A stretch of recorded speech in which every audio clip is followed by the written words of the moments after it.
Good afternoon to all of you. Dear student, मैं Sudarshan Prasad, Lucknow polytechnic Lucknow campus आप लोगों को ड्राइंग फर्स्ट का सब्जेक्ट पढ़ाता हूँ। तो आज का टॉपिक एस्टिमेटिंग एंड कॉस्टिंग से हम पिकअप करते हैं। तो हम आपको आज एक छोटे से कमरे का वायरिंग करना, उसमें विद्युत लोड को फाइंड आउट करना और उसका प्लान तैयार करना सिखाएंगे। एक क्वेश्चन हम बताएंगे और उसी के आधार पर आप लोगों को सारा कैलकुलेशन नेक्स्ट वाले क्वेश्चन में करना। तो चलिए, पहला क्वेश्चन है, नोट कीजिएगा।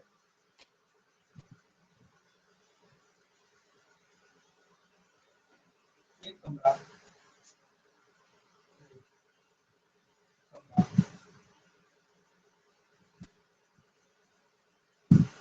5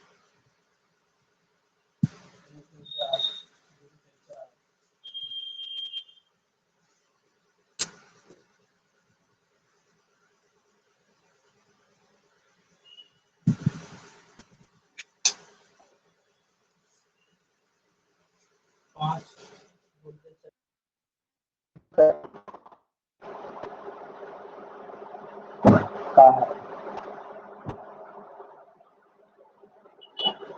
जिसमें एक प्रकाश बिंदु जिसमें एक प्रकाश बिंदु, एक पंखा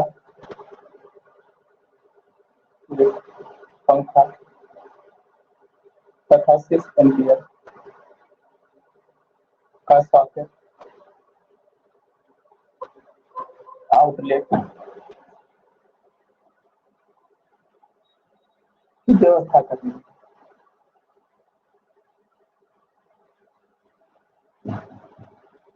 ठीक, अब इसमें क्वेश्चन नंबर 1 पहला,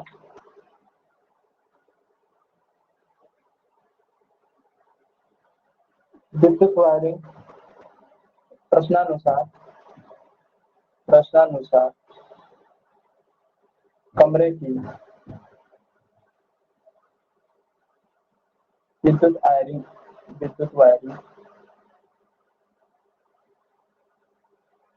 वायरिंग संस्थापन आरेख बनाइए।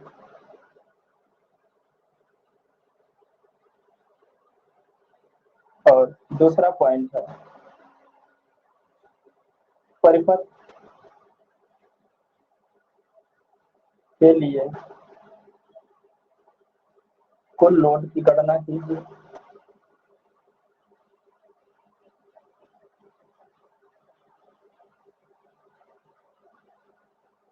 और तीसरा पॉइंट है, परिपथ का कुल विद्युत भार, परिपथ का कुल विद्युत भार एवं परिपथों की संख्या निर्धारित कीजिए। एवं परिपथों की संख्या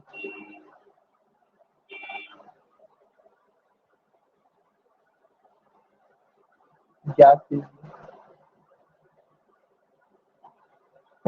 और चौथा पॉइंट है इसमें question, single line diagram, single line आरेख।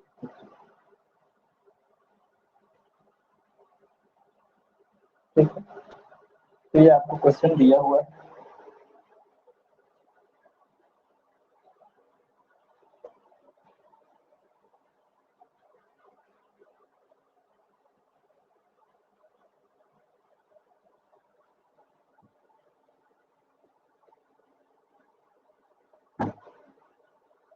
तो देखिए, यह कमरा है, कह रहा 5 4 × 4। तो देखिए 5 सेंटीमीटर इसकी चौड़ाई है कमरे की।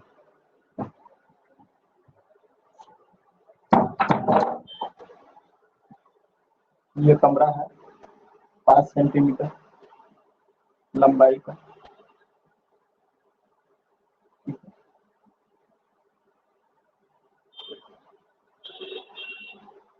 5 मीटर लंबा कमरा है, चौड़ाई भी इसकी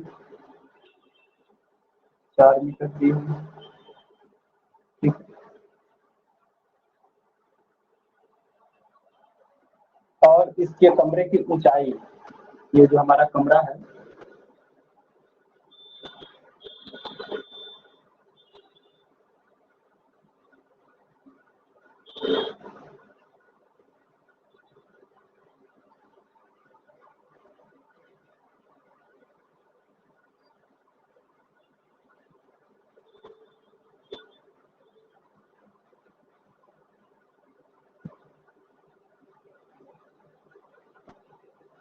इस कमरे की जो ऊंचाई है, इस कमरे की जो ऊंचाई है ये भी 4 मीटर।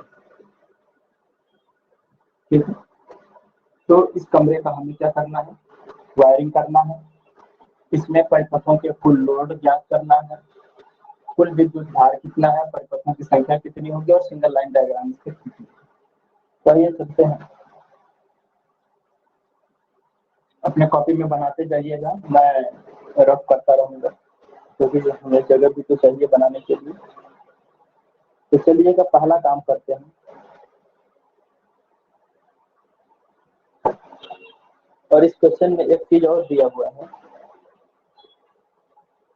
पांचवा पॉइंट इसमें है, परिपथ में प्रयुक्त किए गए सभी सामानों की सूची बनाइए। परिपथ में प्रयुक्त किए गए सभी सामानों की सूची बनाइए।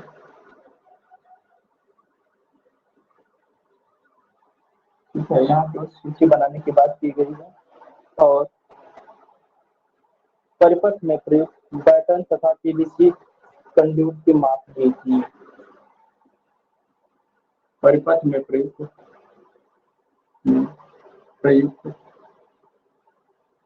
बैटन तथा बैटन चाहे कंड्यूट जो भी आप इस्तेमाल कर रहे हैं,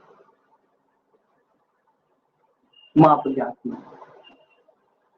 ठीक, तो आप इसमें दोनों बातें लिख दिया है, चाहे बैटन से करिए चाहे कंड्यूट से करिए, लेकिन उनकी माप आपको ज्ञात करके बतानी। चलिए हल करते हैं। तो यहाँ से सबसे पहले हम क्या करेंगे, क्वेश्चन पढ़ने के बाद या कोई फिगर दिया हुआ है, नहीं दिया हुआ है तो साइज दी हुई है, साइज के अनुसार आप बना सकते हैं। बनाने के बाद आपको सबसे पहला काम करना है, कमरे के विद्युत भार को निकालना है। तो आइए हम चलते हैं कमरे का विद्युत भार निकालने। तो लिखिएगा कमरे का विद्युत भार। हल यहाँ से शुरू करते हैं, कमरे का विद्युत भार। तो कमरे का विद्युत भार निकालने के लिए हमने आपको कल बताया था,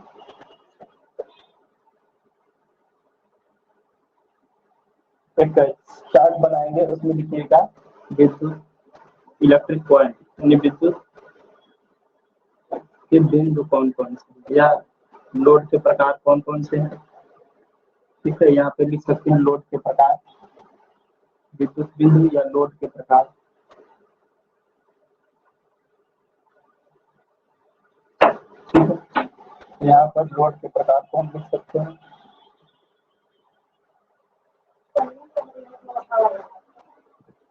तो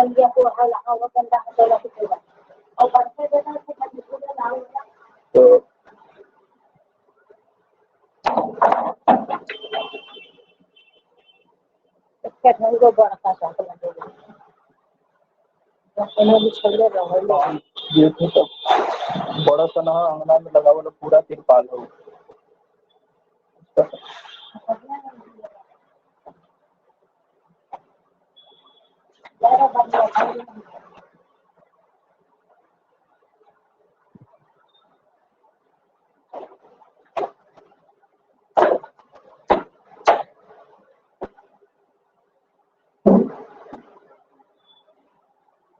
ठीक है, तो लोड का प्रकार आप यहाँ पे लिखेंगे, फिर शक्ति दर,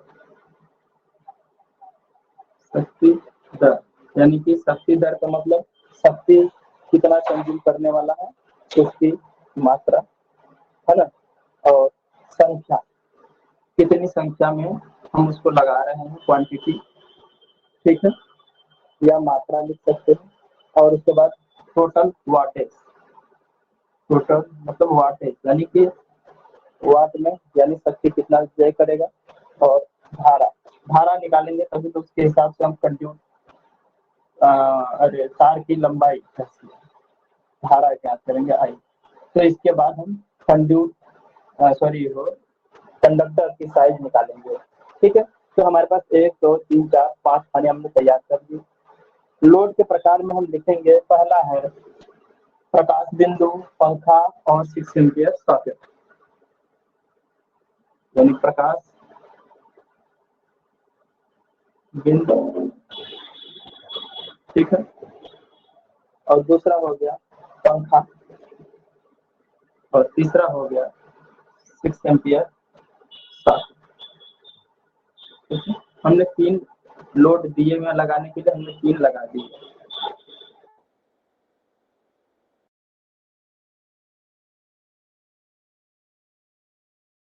बिंदु को हम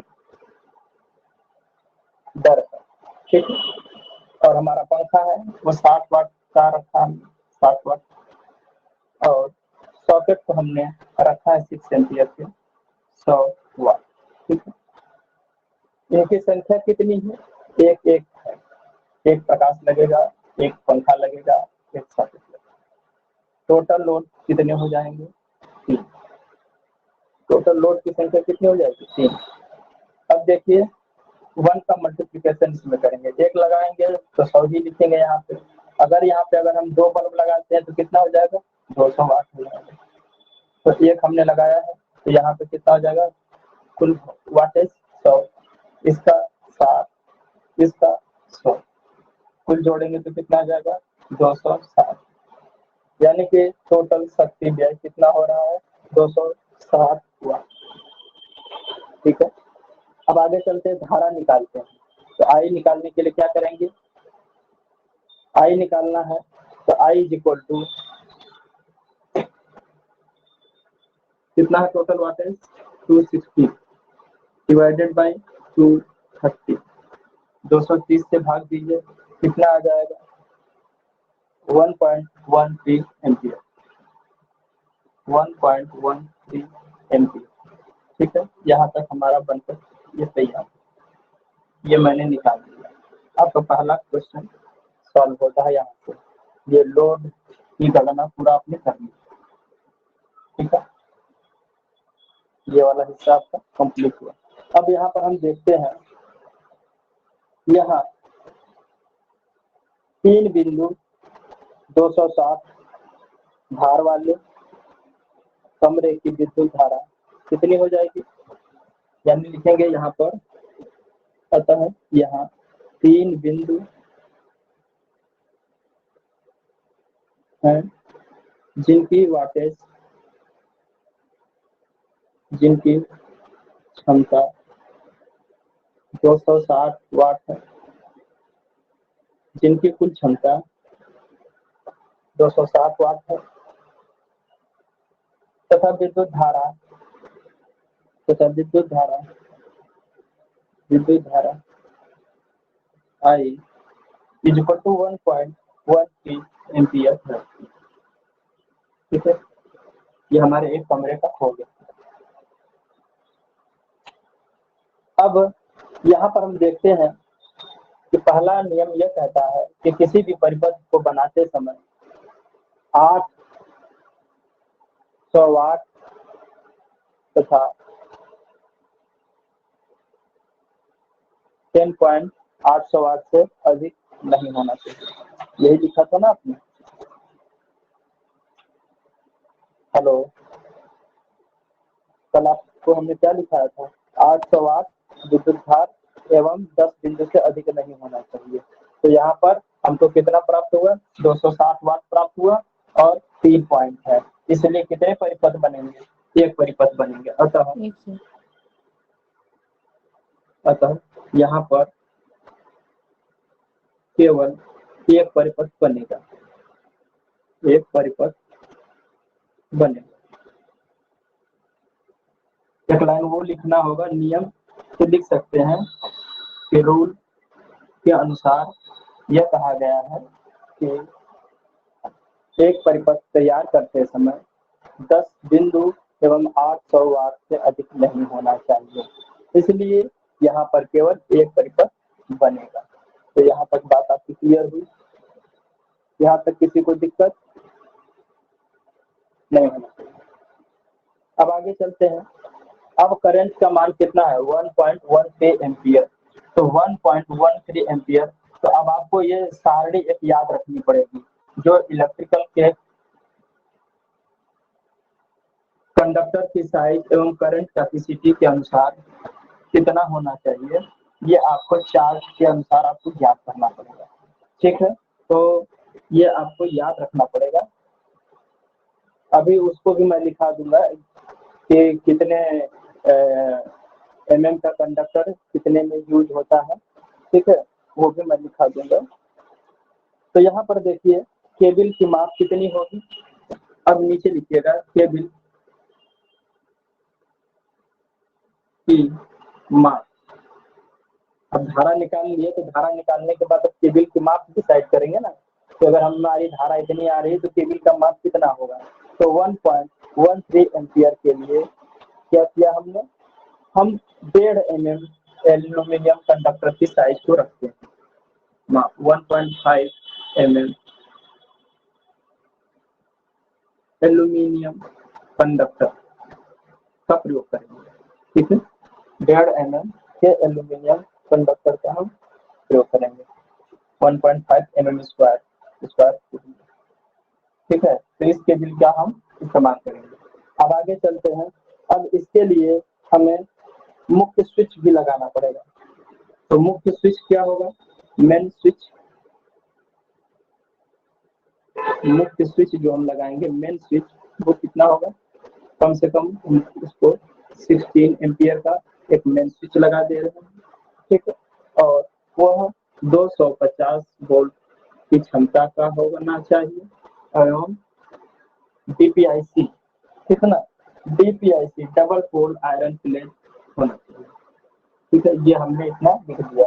भाई जब हम घर में वायरिंग करेंगे तो एक मेन स्विच तो देंगे ही ना, कि मेन स्विच के माध्यम से सप्लाई को मेक और ब्रेक कर सके, है ना। तो हमने एक मेन स्विच ले लिया।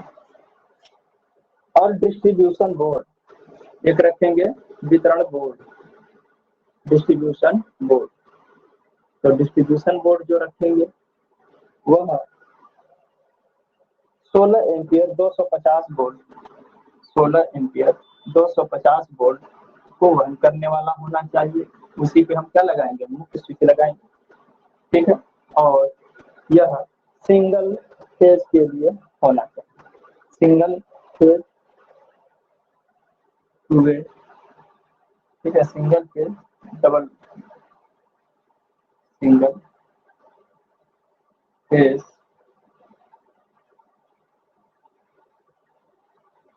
सिंगल फेज टू वे, यानी दुई मार्गी। ठीक है, तो यहाँ तक तो बात समझ में आई कि हमने धारा का मान निकाल लिया, उसके हिसाब से कंडक्टर की साइज निकाल ली। मेन स्विच तो लगाना ही लगाना है। अगर इस पॉइंट को दोनों को हटा भी देंगे तो कोई दिक्कत नहीं, लेकिन आप घर की वायरिंग करेंगे तो सारी चीजों को दिखा देंगे तो ज्यादा बेहतर होगा। ठीक है, अब आगे चलते हैं। तार स्थापन के लिए करते क्या है? जी सर, यहाँ 16 एम्पियर ही रखेंगे, 6 एम्पियर नहीं रख सकते हैं? रख लीजिए, अगर आपका लोड 6 एम्पियर तक ही है, इससे ज्यादा ऊपर अगर ना हो, जैसे आपने 6 एम्पियर का भी रख लीजिए, कोई दिक्कत नहीं है। मुख्य स्विच 6 एम्पियर का भी रख लेंगे तो कोई दिक्कत नहीं है। सर नहीं, मतलब एक ही सर्किट बन रहा है तो एक ही सर्किट में 16 एम्पियर फ्लो होगा। हाँ, देखिए जैसे ये कमरा है हमारा, तो कमरे के बाहर हम लगाएंगे ना मेन स्विच। कमरे के बाहर लगा दिए, जहाँ ये कमरा है हमारा, ठीक है, और ये हमारा घर है, ये पूरा हमारा क्या है? घर है। लेकिन हम किसी एक कमरे की बात कर रहे हैं कि इस कमरे में हमें वायरिंग करनी है। तो वायरिंग जब करेंगे तो उसको सप्लाई जो लाएंगे तो किससे लाएंगे? यहाँ पर हमने दूसरे कमरे में चाहे बरामदा में लगा रखा है, एक मेन स्विच लगा रखा है ना, मेन डिस्ट्रीब्यूशन बोर्ड लगा रखा है MDB। तो वहां से हम इस कमरे के लिए तो सप्लाई ले ही रहे हैं, हो सकता है किसी अन्य कमरे के लिए सप्लाई ले रहे हो जहाँ पर हमें 16 एम्पियर या इससे इस कमरे में जितना करंट आ रहा है उससे ज्यादा करंट की आवश्यकता इस कमरे में हो।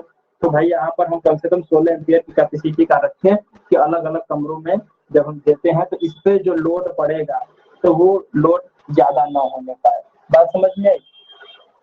Yes sir. समझ, हाँ, इसीलिए मैंने ये बात कही। अब आगे चलते हैं। अब हम केवल स्थापन का कार्यक्रम करेंगे। ठीक है, हमने यहाँ पर क्या किया, विद्युत भार पूरा निकाल लिया और परिपथों की संख्या भी हमने निकाल ली। अब सिंगल लाइन आरेख खींचेंगे। तो आइए तीसरे पॉइंट पर चलते हैं, सिंगल लाइन आरेख कैसे बनाते हैं। चलिए,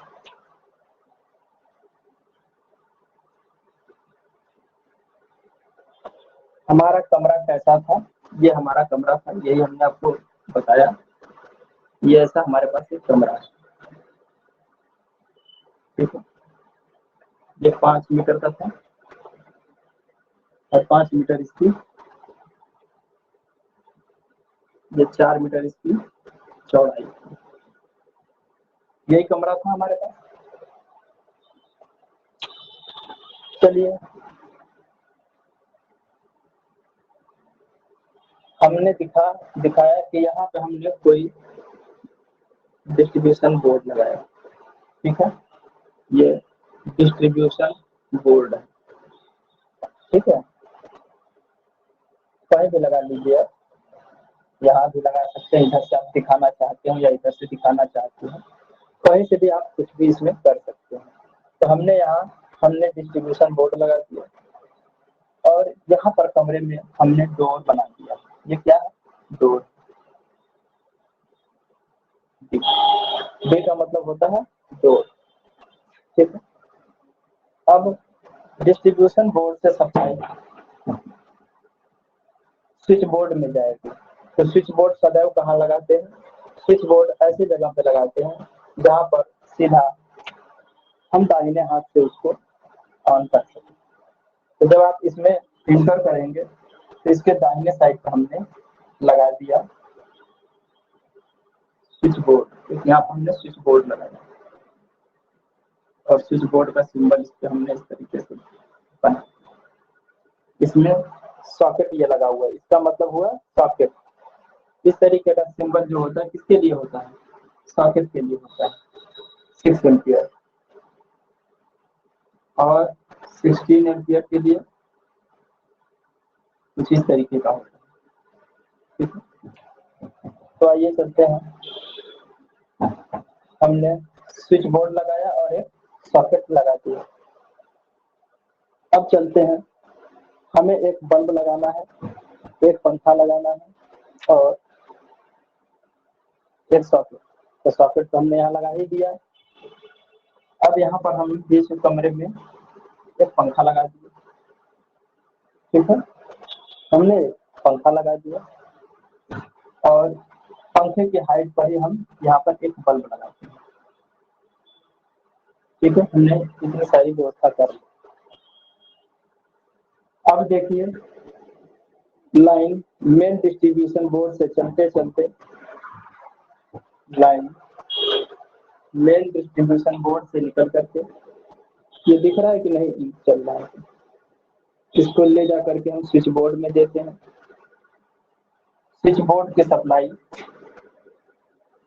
स्विच बोर्ड से हम बल्ब को ऑपरेट करते हैं।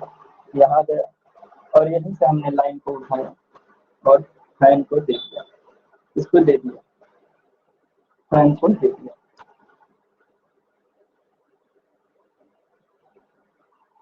ठीक है। यहाँ से हमने फैन को सप्लाई दे दी।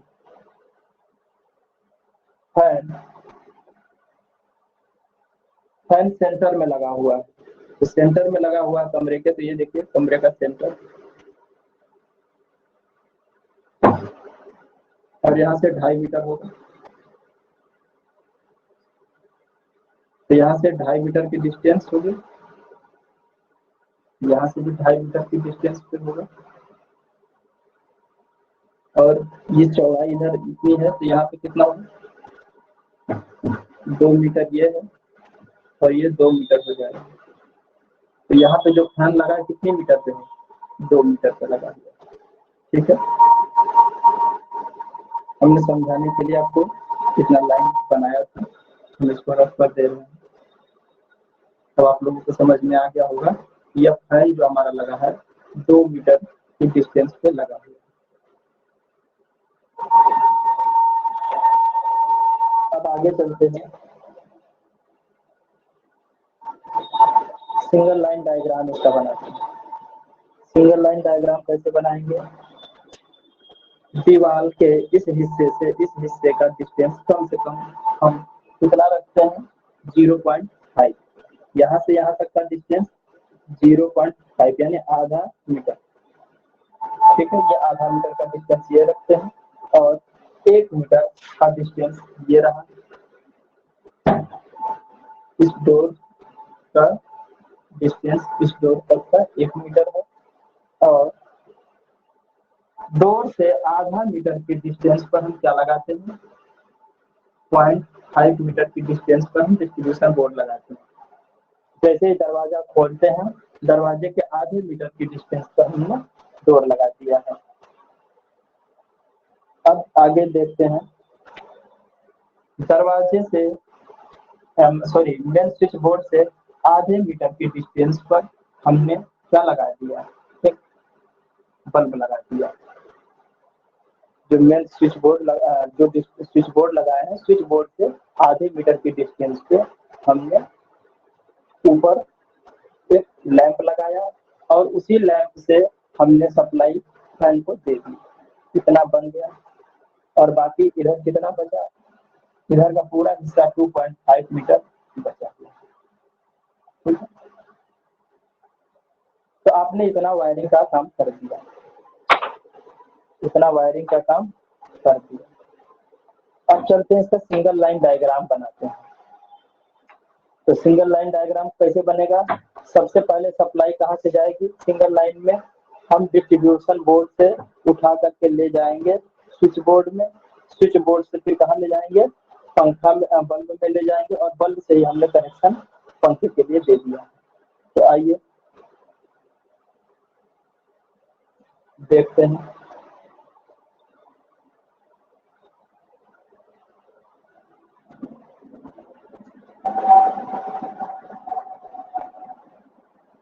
यहाँ पर हम एक डिस्ट्रीब्यूशन बोर्ड बनाएंगे, हमने एक यहाँ पर डीबी बनाएंगे, ये हमारा डिस्ट्रीब्यूशन बोर्ड है।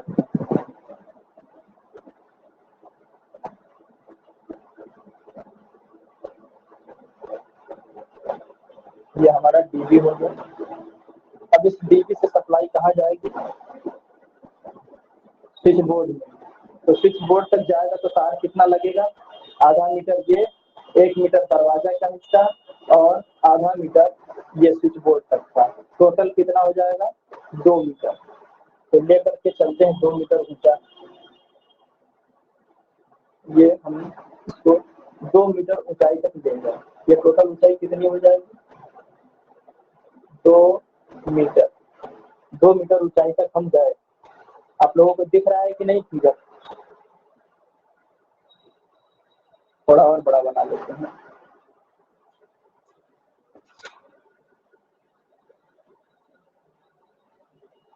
ये डीबी है, ये ऊंचाई पर हम गए, यहाँ पे यहाँ से यहाँ तक की ऊंचाई कितनी है, 2 मीटर।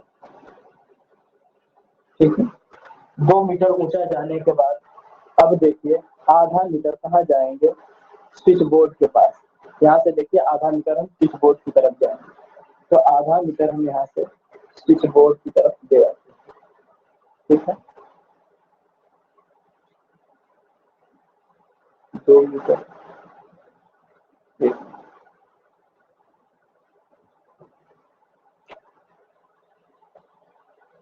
2 मीटर ये हो गया, 0.5 मीटर होगा सर। हाँ 0.5 मीटर ये होगा, 0.5 मीटर ये होगा, है ना। तो यहाँ 0.5 मीटर ये चले हैं, 0.5 मीटर सर पे हम क्या लगाएंगे? 1.5 होगा। हाँ क्या कह रहे हैं, फिर से कहिए। हेलो, जी सर। क्या कहा आपने? सर 2 मीटर कहाँ से लिया है आपने? ये देखिए, सही है सर। यहाँ से लिया, देखो ये दरवाजा जब लगाते हैं, कोई भी डोर लगाते हैं तो आधा मीटर इस दीवार से छोड़ देते हैं। तो आधा मीटर इस दीवार से छोड़कर हमने ये दरवाजा लगाया, तो इसके बीच का डिस्टेंस 1 मीटर है, ठीक है। तो 0.5 मीटर इधर बचा, 1 मीटर ये हो गया, 1.5 मीटर हो गया, और दरवाजे से आधे मीटर की डिस्टेंस पर हमने एक स्विच बोर्ड लगाया। तो टोटल डिस्टेंस यहाँ से यहाँ तक का कितना हो गया? 2 ओके मीटर हो गया। हाँ, तो 2 मीटर की ऊंचाई पर हम ले गए। अब 2 मीटर की ऊंचाई पर ले जाने के बाद हमने मेन से 2 मीटर ऊंचाई पर ले गए, और 2 मीटर ऊंचाई पर ले जाने के बाद सीधा कहाँ लेकर के जाएंगे? तो ये जो 2 मीटर ऊंचाई है ये कहाँ पर है? ये ऊपर की तरफ जा रही है। अगर आप कमरे में देखेंगे, ये देखिए, ये मेरे पास कमरा है, ठीक है। हम यहाँ पर कहीं डिस्ट्रीब्यूशन बोर्ड लगा दिए, ये हमारा कमरा है। कमरे की एक दीवार पर हमने ये डिस्ट्रीब्यूशन बोर्ड लगाया। तो डिस्ट्रीब्यूशन बोर्ड लगाने के बाद ऊपर से डिस्ट्रीब्यूशन बोर्ड कितने मीटर की ऊंचाई पर लगाते हैं? जरा पहले कुछ हमारा क्वेश्चन बताइए। हमने कल बताया था ना आप लोगों को कि डिस्ट्रीब्यूशन बोर्ड कितनी ऊंचाई पर लगाते हैं, जल्दी से बताइए। 1.5 मीटर पर। फर्श से कितनी ऊंचाई पर लगाएंगे? 1.5 मीटर की ऊंचाई पर लगाएंगे कि नहीं लगाएंगे? जी सर। Yes sir. हाँ, है ना। तो ये देखिए पूरा कितना है हमारा, ये 4 मीटर, 4 मीटर है। तो 4 मीटर पूरी ऊंचाई है। हमने कहा कि डिस्ट्रीब्यूशन बोर्ड फर्श से 1.5 मीटर की ऊंचाई पर लगाते हैं, तो 4 में से 1.5 घटा दीजिए, कितना बचेगा? कितना बचेगा? 2.5। 2.5। हाँ 2.5 बचेगा। अर्थात हम इस तार को कितना ऊपर लेके जाएंगे बताइए? 2.5 मीटर। है ना। तो देखिए 2 मीटर तो हम ऐसे लेकर के गए थे, 2 मीटर हम ऐसे लेकर के गए थे, ठीक है। अभी एक चीज इसमें छूट गया था यार, चलिए हम उसको भी बता देंगे कि कहाँ क्या करना है, ठीक है। अब यहाँ पर लिखिएगा, तो हम यहाँ से इस कमरे में हम सप्लाई लेकर के जब आते हैं तो 2 मीटर ऊंचा जाएंगे ऊपर, यहाँ से कितना 2.5 मीटर जाएंगे ना। क्या करेंगे? 2.5 मीटर जाएंगे, लेकिन ऊपर से भी आधा मीटर छोड़ देते हैं। ऊपर से क्या करते हैं? आधा मीटर छोड़ करके हम लाइन को दौड़ाते हैं। तो आधा मीटर इसमें से और कम कर लेंगे, तो ये ऊंचाई कितनी 2 मीटर की ऊंचाई पर जाएगा। 2 मीटर ऊंचाई पर तार गया। ये कमरा है, कमरे का एक सरफेस है, जैसे ये मेरा पूरा कमरा है, ठीक है। ये क्या है? पूरा हमारा कमरा है। इस कमरे में हमने यहाँ पर बोर्ड लगा दिया, तो जमीन से 1.5 मीटर ऊंचाई, तो ये कम हो गई। अब ऊपर बचा 2.5 मीटर। ऊपर कितना बचा? 2.5 मीटर। उस 2.5 मीटर में से भी ऊपर से, यानी कि छत से आधा मीटर हम कम कर लेते हैं। छत से हमने आधा मीटर कम कर लिया, तो बचा कितना? 2 मीटर। तो अब इसी 2 मीटर की ऊंचाई तक ये तार हमारा गया कि नहीं गया? यस सर, आप समझ में आया? बिल्कुल गया। अब समझ में आया ना। अच्छा, अब ऊपर जाने के बाद यहाँ हमने स्विच बोर्ड लगाया है, ठीक है, स्विच बोर्ड यहाँ हमने लगाया है ना, तो इसको कमरे के किस सरफेस पर लगाए थे, कमरे के इस सरफेस पे हमने लगाया था। अब यहाँ से तार ऊपर गया, अब यहाँ पर क्या लगा हुआ है हमारा 2.5 मीटर की डिस्टेंस पर क्या लगा हुआ है हमारा स्विच बोर्ड लगा हुआ है, स्विच बोर्ड लगा हुआ है। तो दीवार के ऊपर ऊपर ऊपर ऊपर 2.5 मीटर तक तार आएगा, तो ये तार जो है दीवार के ऊपर ऊपर ऊपर ऊपर 2.5 मीटर की दूरी तक ये तार जाएगा, और 2.5 मीटर की दूरी पर जाने के बाद यह हमारे स्विच बोर्ड में आएगा। किसमें आएगा, स्विच बोर्ड में आएगा। तो इसको स्विच बोर्ड में दे दीजिए। तो अब यहाँ से 2.5 मीटर ऊपर 2.5 मीटर हॉरिजॉन्टल जाने के बाद कहाँ जाएंगे, स्विच बोर्ड में आएंगे, ठीक है। कहाँ आएंगे, स्विच बोर्ड में। स्विच बोर्ड कितने ऊंचाई पर लगता है, 1.25, तो ये और नीचे आएगा। ये तो 1.5 मीटर पे लगा हुआ है ना स्विच बोर्ड, थोड़ा सा और नीचे रहेगा ताकि आप लोगों को ऑन ऑफ करने में सुविधा हो। तो यहाँ पे हमारा स्विच बोर्ड हो गया, देखिए दिख रहा है फिगर में, समझ में आ रहा है कि नहीं ये बात, देखिए भूलिएगा नहीं। ऊपर छत पर हम लेकर गए इस तार को 2 मीटर के बाद अब यहाँ पर हमारा स्विच बोर्ड लगा है, तो ऊपर ऊपर ऊपर ऊपर 2.5 मीटर चलेंगे, पूरा कमरे का कोना पकड़ के 2.5 मीटर लेकर के आएंगे, तब तो हम ले करके हम स्विच बोर्ड में गिराएंगे। बात समझ में आई कि नहीं आई। तो जब हम स्विच बोर्ड में लेकर के आए तो स्विच बोर्ड हमारा कितनी मीटर की ऊंचाई पर लगता है ये बताइए। स्विच बोर्ड हमारा 1.25 मीटर की ऊंचाई पर लगता है, 1.25 मीटर की ऊंचाई पर लगता है, और हमारी टोटल ऊंचाई कितनी है 4 मीटर। तो 4 मीटर में से 1.25 कम कर देंगे तो कितना बचेगा, 2.75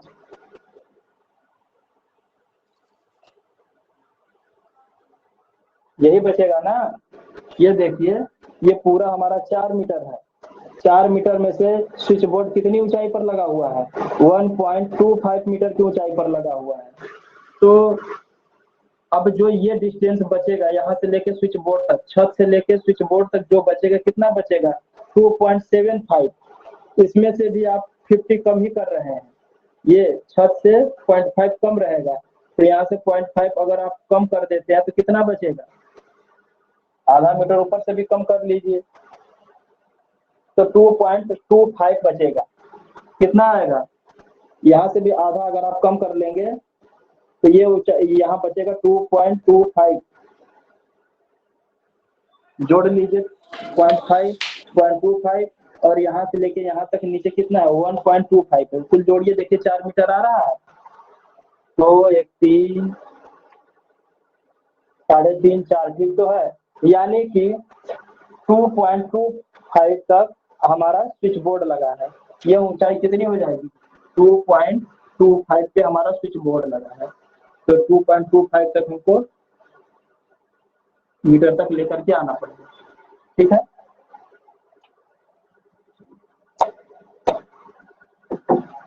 हो गया यहाँ तक।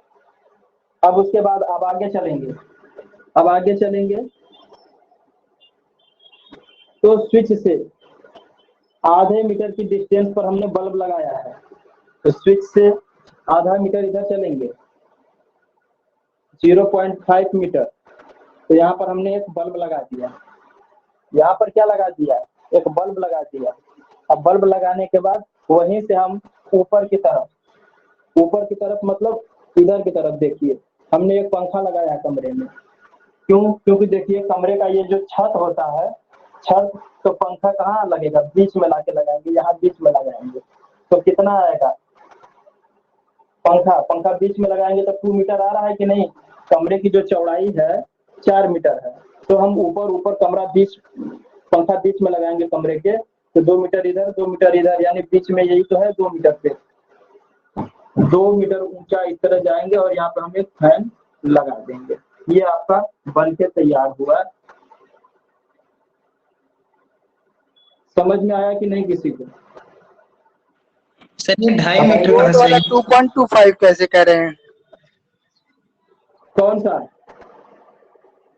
स्विच बोर्ड वाला 2.25 कैसे? स्विच बोर्ड वाला, चलिए ठीक है मैं दिखाता हूँ। आपके कमरे की ऊंचाई कितनी है? ये 4 देखिए, मीटर। चलिए 4 मीटर आपके कमरे की हाइट है, ठीक है। अब ये देखिए कि स्विच बोर्ड नीचे से कितना ऊंचाई पे लगाते हैं? 1.25 मीटर के 25, और जो हमारी तार जा रही है वो सीलिंग यानी छत से आधा मीटर छोड़ के लगेगी। कितना? आधा मीटर छोड़ के लगेगी, है ना, 0.5 मीटर। तो ये टोटल कितना हो जाएगा? ठीक है। अब ये टोटल डिस्टेंस जब हम 4 मीटर की हाइट में से घटा देंगे तो जिस पॉइंट पे आएगा वो हमारी दूरी क्या होगी? तार की दूरी होगी। घटाइए इसको, इसमें से कितना आएगा? ये 1 कम हो जाएगा तो 3 होगा। अब 3 में से भी 75 घटा देंगे 0.75 तो कितना बचेगा? 2.25 तो बचेगा। जोड़ के देखिए 2.25, 5 5 0 0 4 मीटर हाइट आ गई। समझ में आया कि नहीं? ये भी बात फिर से नहीं आई? सर 2.5 मीटर आपने लिखा है। सर डिस्ट्रीब्यूशन बोर्ड से 2 मीटर की फिर 2.5 मीटर ये हमारा, में गए। सुनिए फिर से देखिए, ये हमारी छत है। ये क्या है? ये लाइन जो हमारी खींच रहा हूं मैं, ये छत है हमारी। छत से आधा मीटर की डिस्टेंस पर क्या लगा हुआ है? तार ये जा रही है। छत के आधे मीटर डिस्टेंस से हमने इस तार को दौड़ाया है, तो आधा मीटर तो ये कम हो गया, ठीक है। और ये देखिए हमारा फर्श है, नीचे क्या है? ये फर्श है, फ्लोर है, ये रूफ है, ROOF रूफ। छत से आधा मीटर कम हो गया, जमीन से 1.25 यहाँ तक कम हो गया। और यहीं पे क्या लगा हुआ है? हमारा स्विच बोर्ड लगा हुआ है। स्विच बोर्ड यहीं पे लगा हुआ है। तो अब स्विच बोर्ड में जो तार आएगा वो कितना आएगा ये बताइए। ऊपर से यहाँ से हम तार लेकर के सीलिंग से इसमें लगे जोड़ेंगे स्विच बोर्ड में, तो कितना मीटर आएगा? आधा मीटर ऊपर से कम हो गया, 1.25 मीटर इधर से कम हो गया। तो टोटल डिस्टेंस हटा देंगे तो ये बीच का आपको कंडक्टर मिलेगा कि नहीं मिलेगा? सर ये समझ में आ गया है। बताइए। हाँ हाँ, तो डिस्ट्रीब्यूशन बोर्ड और स्विच बोर्ड के बीच कितना ये लगेगा? वाला, यस सर। ये वाला नहीं समझ में आया यहाँ पे? हाँ जी जी, यही वाला ना? हाँ अच्छा ठीक है, Yes, sir. फिर से देखिए उसको। ये रब कर दूं? Yes, इसका sir. काम हो गया, इसको रब कर दूं? चलिए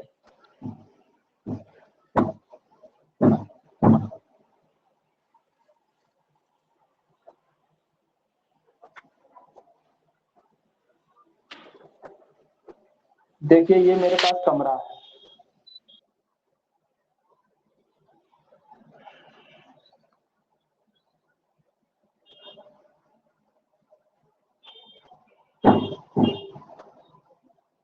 यही कमरा है ना हमारा?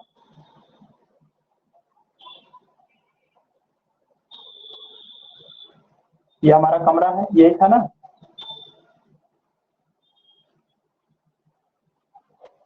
हमारा कमरा है। अब देखिए, हम डिस्ट्रीब्यूशन बोर्ड किस दीवार पे लगा रहे हैं? इस दीवार पे लगा रहे हैं। एक दीवार ये है, एक दीवार ये है, दो, एक दीवार पीछे है, एक दीवार आगे है। दिख रही है? एक दीवार ये सामने वाली है जिसमें हमने यहाँ पर डोर लगाया है। इसमें क्या लगाया है? हमने यहाँ पर डोर लगाया हुआ है। तो ये डोर वाला हिस्सा है और ये पीछे वाला हिस्सा है। ये पीछे वाला हिस्सा है, दीवार के पीछे वाला हिस्सा है। और ये फ्रंट वाला हिस्सा है। और ये साइड वाला है, ये वाला जो है ये साइड वाला है। और ये भी साइड वाला हिस्सा है, ठीक है। हमने क्या काम किया कि साइड वाले हिस्से पे स्विच बोर्ड लगाया है। फिगर में साइड वाले हिस्से पे लगाया है, तो इसको खोल देते हैं। साइड वाले हिस्से को क्या करते हैं? यहाँ से ब्रेक करके खोल देते हैं। तो आइए अब पूरे मकान को आपको हम खोल देते हैं। कमरे को जब मैंने खोला,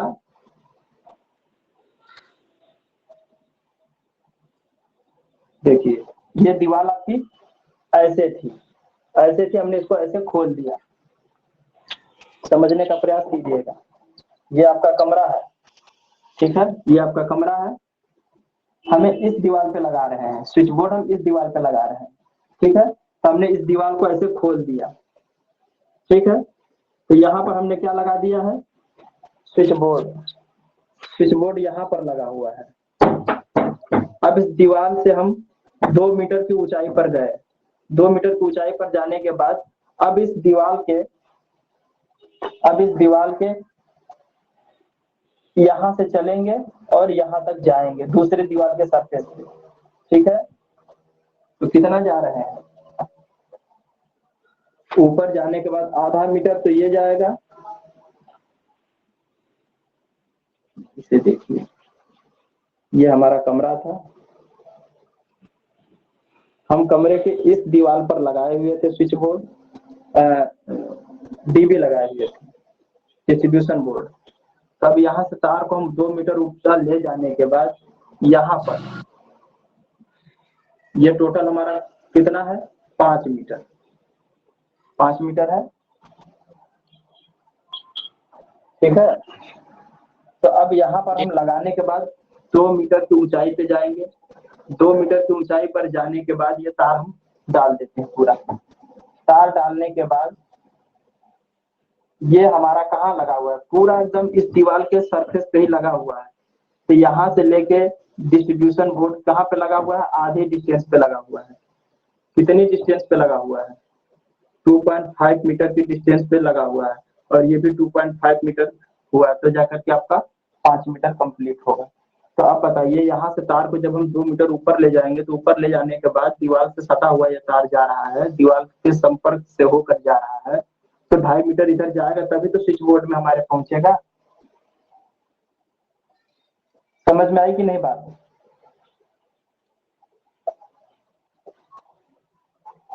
बताइए।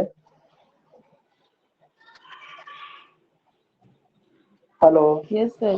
तो कोई बोल ही नहीं रही, अभी भी नहीं समझ में आई ये बात। आ गई सर। अरे वो लड़का जो कोई पूछ रहा था उससे पूछ रहा है, वो बोल ही नहीं रहे। आ गया। सही बताना, झूठ नहीं। सर इस तरह होगा सर, इस तरह 2.5 मीटर में थोड़ी होगा सर। सर जो डिस्ट्रीब्यूशन बोर्ड जो आपने लगाया है, जी। आपने 2 ऊपर लिया, उसके बाद सर उसको मोड़ेंगे नहीं दीवार पे, मोड़ने का भी तो मीटर होगा, लगा हुआ है ना, यहाँ दीवार से ही तो मोड़ेंगे। ऐसा है, लेकिन को मैं बता दे रहा हूँ, समझिए। समझने के बाद आप जिस कमरे में बैठे हो वहां पे सोचिए, आप जिस कमरे में बैठे हैं, ठीक है, किसी एक दीवार पे लगाएंगे आप, किसी एक दीवार पे लगा लीजिए किसी साइड। अब उस दीवार से आधा मीटर छत को छोड़ करके ऊंचा लेके जाइए। गए आप, ऊंचा लेकर के चले गए। ऊंचा लेकर के जाने के बाद अब आप ये देखिए कि हमको स्विच बोर्ड दरवाजे के पास लगाना है। तो दरवाजा जो है 1 मीटर का डिस्टेंस है, दरवाजा यहाँ पे है ना आपका, 1 मीटर का ये दरवाजा है दूरी का। आधा मीटर इधर छोड़ दिए हुए हैं और आधा ये गया। जी सर। ठीक है, तो आधा सर ऊपर डीबी वाले में जो होगा, डीबी तक जब तार जाएगी तो आधा मीटर वहां से भी छोड़ेंगे ना। हाँ, आधा मीटर डिस्ट्रीब्यूशन बोर्ड से वहां से। जी सर, तो आधा एक हो गया और एक 2.5 हो गया, 2.5 मीटर आ रहा है। तो फिर कहाँ दिक्कत तो नहीं होनी चाहिए। तो समझ में आया कि नहीं, अभी भी नहीं आया? अविनाश से पूछिए समझ में आया कि नहीं। आ गया। अविनाश आ गया सर, आ गया जी। अगर नहीं समझ में आया होगा ना तो आप अपने कमरे को एक बार सोचना कि हम यहाँ पे लगा रहे हैं और यहाँ से यहाँ तक की दूरी हमने इतनी मान रखी है। एक बार जब तक प्रैक्टिकली, क्योंकि अभी अब हमने यहाँ पे 3D डायग्राम नहीं बना हुआ है ना, 3D डायग्राम होता तो उसमें आपको एकदम मजेदार तरीके से पता चल जाता। एक बार अपने कमरे को एनालिसिस करिएगा, ठीक है। बाकी हमने देखिए कैलकुलेशन में हमने सही डिस्टेंस आपको घटा बढ़ा के दिखाया है, तब माइनस करके। तो हमने कमरे में पंखे वाला स्विच बोर्ड से लेके बल्ब से लेके पंखे तक गए। पंखे वाले में क्या दिक्कत है, ये देखिए, ये हमारा छत है ना, ये हमारा दीवार है, ये हमारा छत हो गया। चलो हमने ये छत बना दिया है, ये छत बन गई है हमारी, ठीक है। अब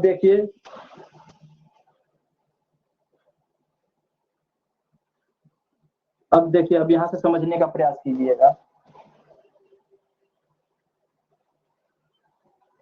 हमारा स्विच बोर्ड से ऊपर जब तार चला गया और यहाँ से आधा मीटर छोड़ के तार ये गया हुआ है, आधा मीटर छोड़ के ये तार गया हुआ है, 0.5 मीटर छोड़ के। अब तार यहाँ तक जाने के बाद यहाँ पंखा लगा हुआ है, क्या लगा हुआ है, पंखा लगा हुआ है। तो पंखे के लिए क्या करेंगे हम, पंखा छत के बीच में लगेगा। ये देखिए हमारा जो छत है,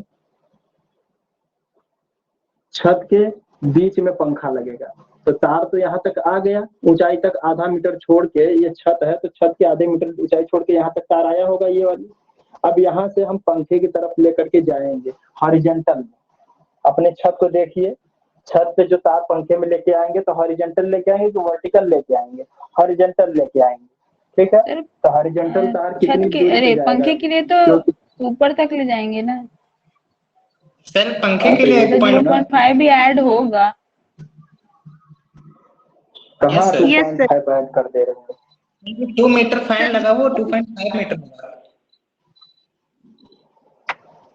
अच्छा फैन के लिए जी सर। 2.5 मीटर, हाँ सही कह रहे हो आप, 2.5 मीटर, हाँ 2.5 मीटर ये भी ऐड होगा, क्योंकि पंखा भी तो बीच में लगा है। जिस तरीके से स्विच बोर्ड बीच में लगा था उसी तरह ये पंखा भी बीच में लगा है, सही कह रहे हैं आप।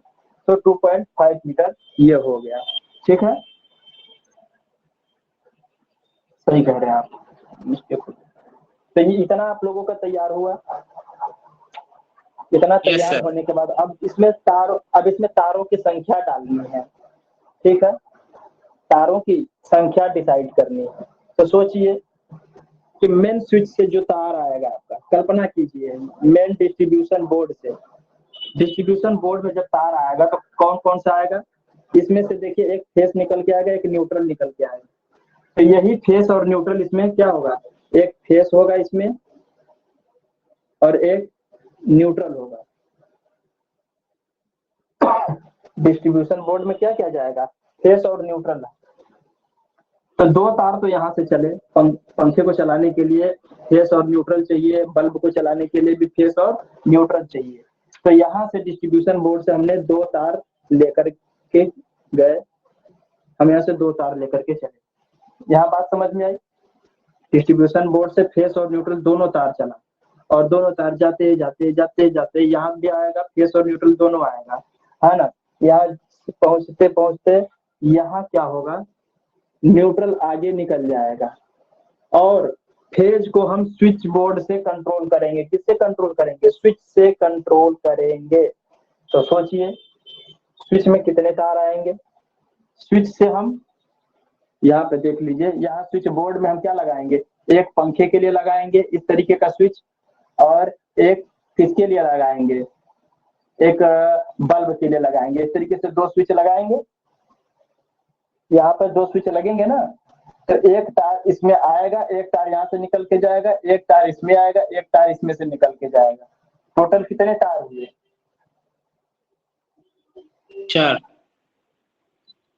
4 हो गए, ठीक है, 4 हुआ। और एक सॉकेट भी लगा हुआ है, एक क्या लगा हुआ है, सॉकेट भी लगा हुआ है, 3 पिन का सॉकेट लगा हुआ है।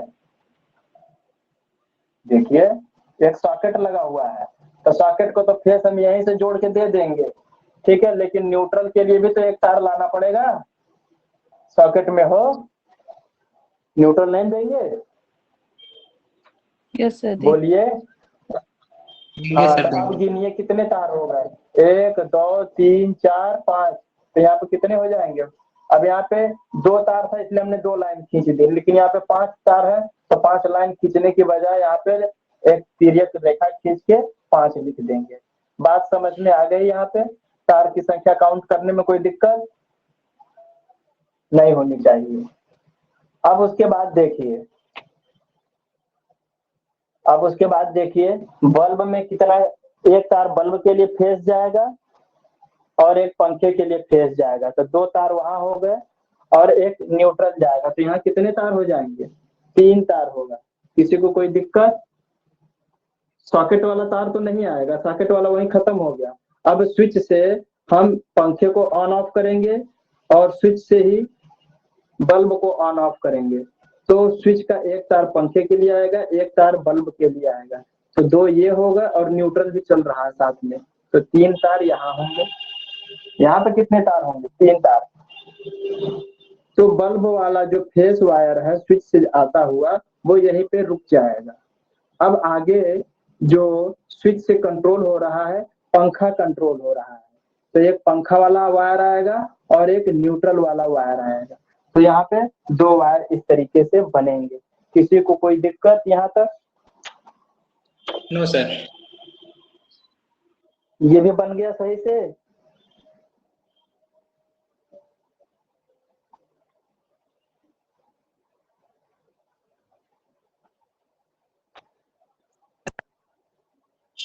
सर हाँ जी। सर स्विच बोर्ड वाला समझा दीजिए, 5 कंडक्टर कैसे? 5 कंडक्टर देखिए,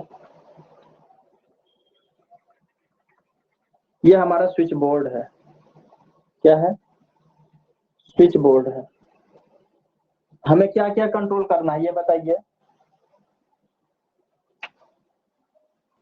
फैन एंड बल्ब। क्या क्या? फैन है, फैन और बल्ब। चलिए हम यहाँ पर एक फैन लगा देते हैं और यहाँ पर एक बल्ब लगा देते हैं, बस यही बात ना। तो देखिए अलग अलग स्विच से चलाएंगे, एक ही स्विच से तो चलाएंगे नहीं। तो ये हमारा एक स्विच हो गया, यहाँ पर हमने फेस लिया, इस स्विच में गया और यहाँ से निकल करके कहाँ गया? पंखे के लिए गया। ठीक, यहाँ पर दूसरा स्विच है, ठीक है।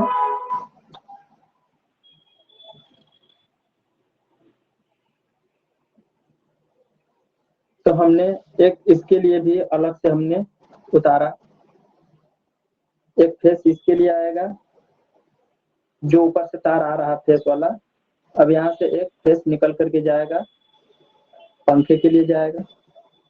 जाएगा कि नहीं जाएगा? जाएगा। और यहाँ पर एक लगा हुआ है सॉकेट, इसमें मोबाइल चार्ज करने के लिए, ठीक है। तो हमने इसको यहीं से कनेक्ट कर लिया। अब एक न्यूट्रल भी तो लाएंगे, ये फेस आ रहा है स्विच में, स्विच में फेस आ रहा है, फेस निकल रहा है स्विच से, और दूसरे स्विच में फेस आ रहा है और फेस निकल रहा है दूसरे स्विच से, और एक न्यूट्रल हम ला करके दे देंगे, इसको न्यूट्रल देंगे सॉकेट के लिए, ठीक है। आ रहा है, जा नहीं रहा है, और इस सॉकेट को हमने 1 2 3 4 5 यहाँ से हमने मेन, यहीं से हमने सप्लाई से यहीं से जोड़ करके इसको हमने दे दिया। सॉकेट के लिए अलग से ऊपर से तार नहीं उतारते हैं, ठीक है। तो कितने तार हो गए? 1 2 3 4 5 हो गया, 5। बट सर 5 तार इसमें हाँ, सॉकेट के लिए स्विच नहीं लगाएंगे? सॉकेट के लिए हमने स्विच लगाया ही नहीं है ना, स्विच लगाएंगे तो फिर एक अलग से उसके लिए कनेक्शन देना पड़ेगा।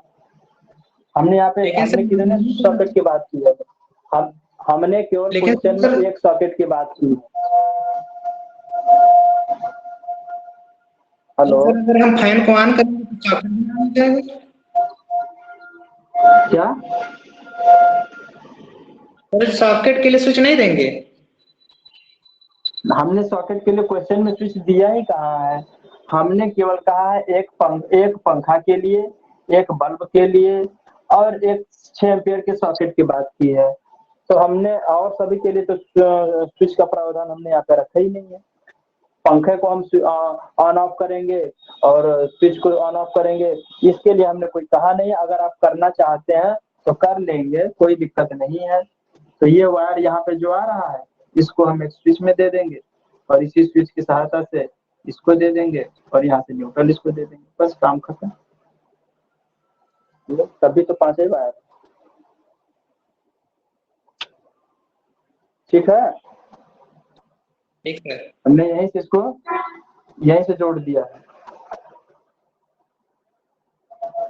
क्योंकि हर स्विच के लिए इसमें सॉकेट के लिए सर इसमें जब ये बोर्ड जब चार्जिंग लगाना होगा तो क्या पंखा चालू करना पड़ेगा क्या? पंखा क्यों चालू करेंगे? पंखे, हे प्रभु, ये स्विच है पंखे के लिए, तो जो तार हम यहीं दिए हैं इसी टर्मिनल से हम निकाल लिए हैं। बाकी तो आप ऑन ऑफ करोगे तो पंखा तो चलेगा, लेकिन मेन सप्लाई तो हम यहीं से निकाल लिए हैं ना, इससे आपको क्या प्रॉब्लम? ये खुला रहेगा तब भी इधर की तरफ लाइन जाएगी, यहीं से ज्वाइंट है ये तार एक ही में, ठीक है। और जब स्विच को ऑन ऑफ करेंगे तो सप्लाई आगे की तरफ इधर की तरफ जाएगी, और ये वाला तो पहले से हमने कांटेक्ट करके निकाल दिया है, ठीक है। स्विच को जब ऑन ऑफ करेंगे तो इधर की तरफ सप्लाई जाएगी। एक बात बताइए, इस तरीके से हमने एक स्विच बनाया है,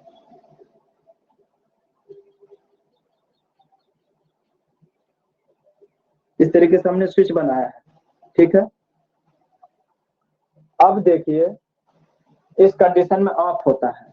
अब जब हम इसको ऑन कर देते हैं तो इसको ऑन करेंगे तो कुछ इस कंडीशन में आएगा, ठीक है। जब ऑन कंडीशन में ये हो जाएगा तो सोचिए कि सप्लाई हमने इस टर्मिनल पर ला करके दिया है और यहीं से निकाल भी लिया है, और दूसरा टर्मिनल ये है जिससे पंखा लगा हुआ है, तो पंखा यहाँ से लगा हुआ है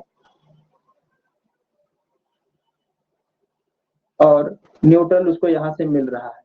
तो जब हम स्विच को ऑन ऑफ करेंगे तो फेस जो है, फेस और न्यूट्रल, तो फेस यहाँ से आ रहा है और यहीं से हम फेस निकाल करके अगर हम दूसरे सॉकेट या स्विच के लिए दे दे तो क्या दिक्कत है? तो इससे थोड़ा मतलब है, इसको हम ऑन ऑफ करेंगे या तो मेन पॉइंट है सप्लाई हमें उससे नहीं मतलब है, जैसे हमें सिर्फ सॉकेट चलाना है सर, हमें सिर्फ सॉकेट चलाना है, सिर्फ चार्जिंग करना है, तो उसके लिए अलग से स्विच रहेगी कि नहीं? लगाना चाहते हैं तो आप लगा सकते हैं, नहीं लगाना चाहेंगे तो नहीं लगा सकते हैं। जैसे कुछ है भाई हमारे बोर्ड में जगह नहीं है, ये हमारे ऊपर निर्भर करता है। अलग से हम इस देखिए सॉकेट हमने लगाया है, इस सॉकेट को अगर हम चाहते हैं कि ये इसमें परमानेंटली सप्लाई आती रहे तो क्या दिक्कत है? अगर हमें लगता है कि यार इसमें हमारा कोई ऑब्जेक्ट, आपने मोबाइल चार्जर लगाया तो जब आपको चार्ज करना होगा तभी तो आप इसमें लगाएंगे, नहीं चार्ज करना होगा तो क्यों मोबाइल लगा के रखेंगे? खुद ही आप चार्जर निकाल लेंगे बाहर।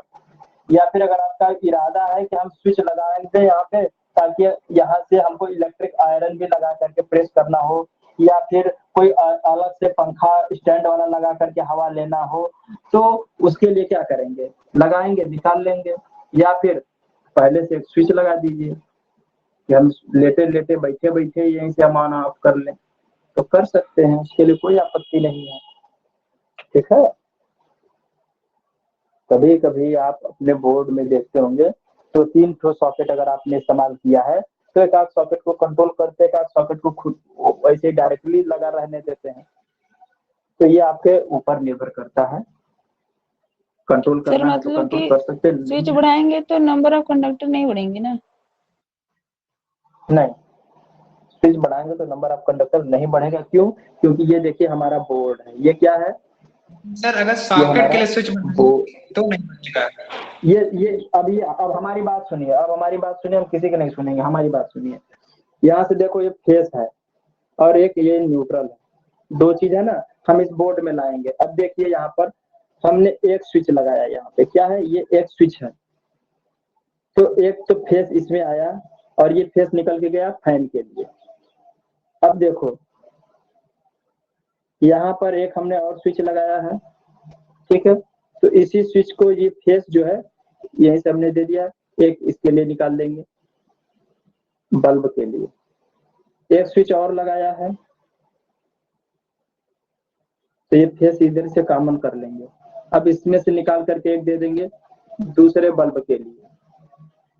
अब एक मन में आ गया हाइलोजन कमरे में लगाने का, है ना, जो कम वाटेज वाला। हाइलोजन छोड़ो, नहीं तो फिर पावर सर्किट में आप भिड़ा देंगे। यही से हमने इसको इस टर्मिनल से हमने इसको शॉर्ट किया और यहाँ से दे दिया दूसरे फैन के लिए। हमने कमरे में 2 फैन लगाए हैं, 2 बल्ब लगाए हैं। तो बताइए, देखिए ना, तो हम तार ऊपर से अलग से नहीं ला रहे हैं, हमने यहीं से कनेक्ट कर लिया है लूप इन मेथड। ठीक है, तो ये बोर्ड के अंदर का है। बोर्ड में बार बार ये चीजें नहीं आएंगी, लेकिन बोर्ड से निकल के अलग अलग ऑब्जेक्ट के लिए तो अलग अलग वायर जाएंगे ही जाएंगे। तो 1 2 3 4 5। अब यहाँ पे हमें एक सॉकेट लगाना है, तो हमने यहाँ से सप्लाई से ले लिया और न्यूट्रल तो देना ही देना पड़ेगा। तब यहाँ से हम न्यूट्रल भी उतारेंगे, न्यूट्रल भी उतारेंगे। तो अब देखो 1 2 3 4 5, अब न्यूट्रल उतर गया तो 6 हो गया। समझ में आई? सर न्यूट्रल वापस भी तो जाएगा लाइट और फैन के लिए। लाइट और फैन के लिए वापस जा रहा है, वही तो मैं दिखा रहा हूँ यहाँ पे। इस स्विच बोर्ड में एक फेस आएगा, इस स्विच बोर्ड में एक फेस आएगा और एक न्यूट्रल आएगा। आ गया? इस बोर्ड में एक फेस आएगा, एक न्यूट्रल आएगा। ठीक है, ये बात समझ में आई कि नहीं आई? इस Yes, बोर्ड sir, में yes. स्विच बोर्ड में हमने एक फेस और एक न्यूट्रल लाया, तो कितने हो गए? 2 हो गए। ठीक है, 2 हो गए। अब उसके बाद यहीं से एक फेस पंखे के लिए जाएगा, एक फेस बल्ब के लिए जाएगा। तो कितने फेस जाएंगे? 2 फेस। ठीक है, 2 फेस जाएंगे।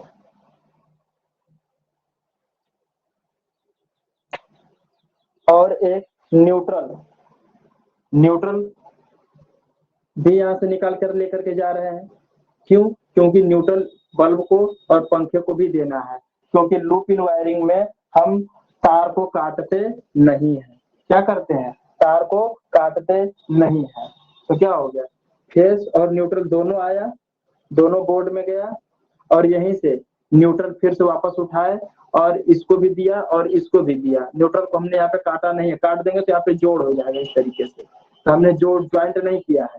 ठीक है, लूप इन मेथड से तार को नीचे लेकर के गए और यहीं से सारे स्विच बॉक्स में लेकर गए और स्विच बोर्ड से एक न्यूट्रल निकल के फिर इधर के तरफ दोनों के लिए गया और अलग अलग फेस भी आएंगे। तो 1 2 3 4 5 हो जाएंगे। ये 2 है,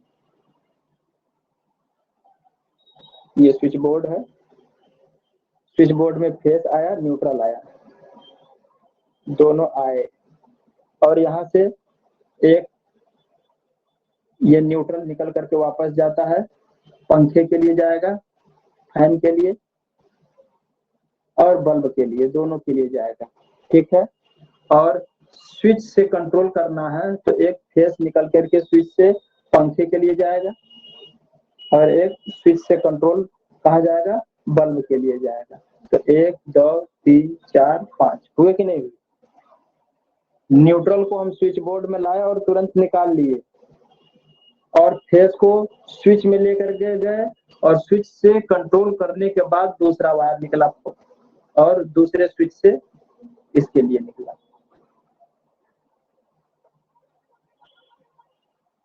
अभी भी बात नहीं समझ में आई? क्या बात है भाई। मतलब सर कि अलग अलग समझ फेज जाएगा लेकिन न्यूट्रल लेके ही जाएगा।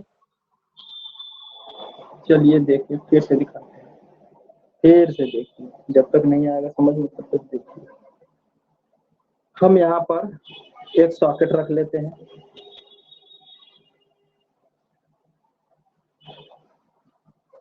ठीक है,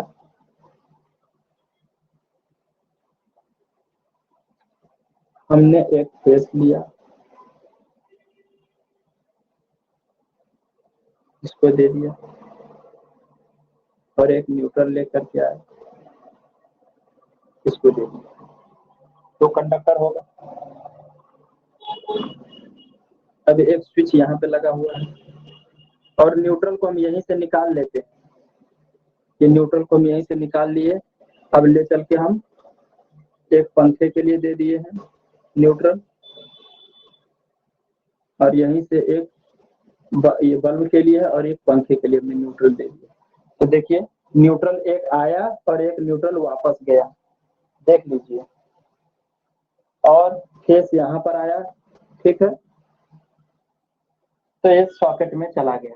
इस सॉकेट में फेस को तो हम यहीं से दे सकते हैं, इन्हीं स्विचों से ही देंगे, न्यूट्रल अलग से दे देंगे।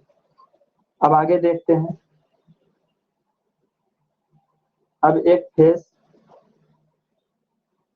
यहाँ से स्विच से निकलेगा, स्विच नंबर 1, स्विच नंबर 1, इससे हम क्या कंट्रोल करेंगे, फेस निकल करके जाएगा पंखे के लिए, और एक स्विच से निकल करके आएगा किसके लिए,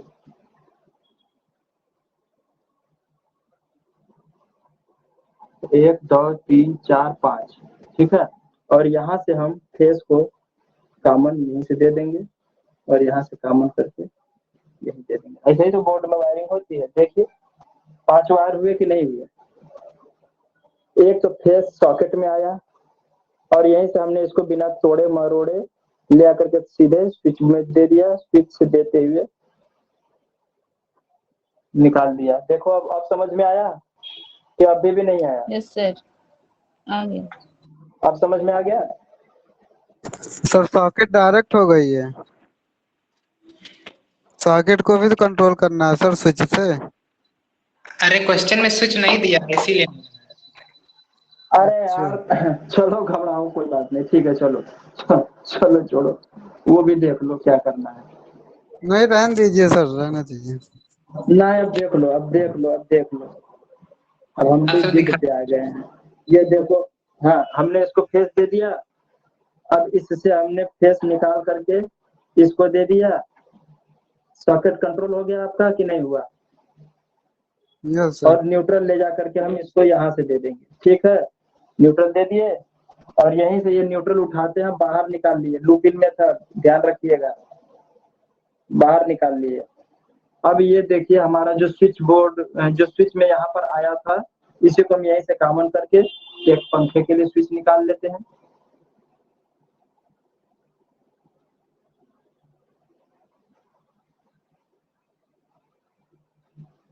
ठीक है, ये पंखे में चला गया, बल्ब में गया है, और यहाँ से इसको निकालेंगे, ये कहाँ जाएगा?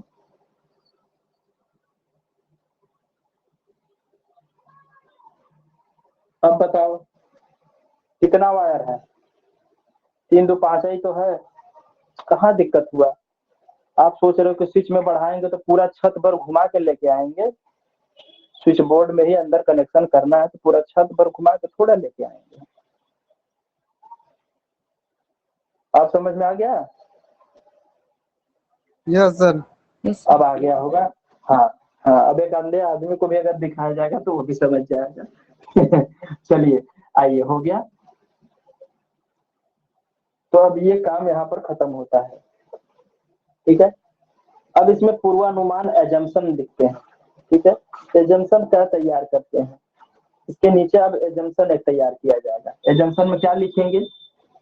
पूर्वानुमान, एजम्पशन। अब इसके बाद अगला स्टेप आता है एजम्पशन, यानी पूर्वानुमान करते हैं। क्या अनुमान करते हैं कि डिस्ट्रीब्यूशन बोर्ड फर्श से कितनी ऊंचाई पर है? डीबी फ्लोर से 1.5 मीटर की ऊंचाई पर है, हाइट पर, ठीक है। डिस्ट्रीब्यूशन बोर्ड फर्श से कितना? 1.5 मीटर की ऊंचाई पर है। और स्विच बोर्ड कितनी ऊंचाई पर है? स्विच बोर्ड फर्श से 1.25, फ्लोर से 1.25 मीटर की ऊंचाई पर है, ठीक है। ये बात लिखेंगे। 2 पॉइंट हो गया। तीसरा पॉइंट, कंड्यूट रन की हॉरिजॉन्टल, कंड्यूट की हॉरिजॉन्टल रन की ऊंचाई। कंड्यूट पाइप जो लगाएंगे या कंड्यूट पाइप जो दौड़ाएंगे तो उसकी ऊंचाई कितनी होगी? तो भाई उसकी भी ऊंचाई तो लगभग 3.5, कितनी ऊंचाई पे होगा? 3.5 मीटर की हाइट पे होगा। क्यों? नीचे से ही ऊपर, देखिए हमारा कमरा है कोई, तो ऊपर से आधा मीटर छोड़ के इसी पर कम करेंगे वह, तो नीचे से कितना हो जाएगा 3.5 ही तो आएगा। 3.5 पर ये हमारी कंड्यूट पाइप है और इसी कंड्यूट पाइप में से तो तार निकालेंगे खटाखट खटाखट खटाखट। चलिए अब आगे चलते हैं।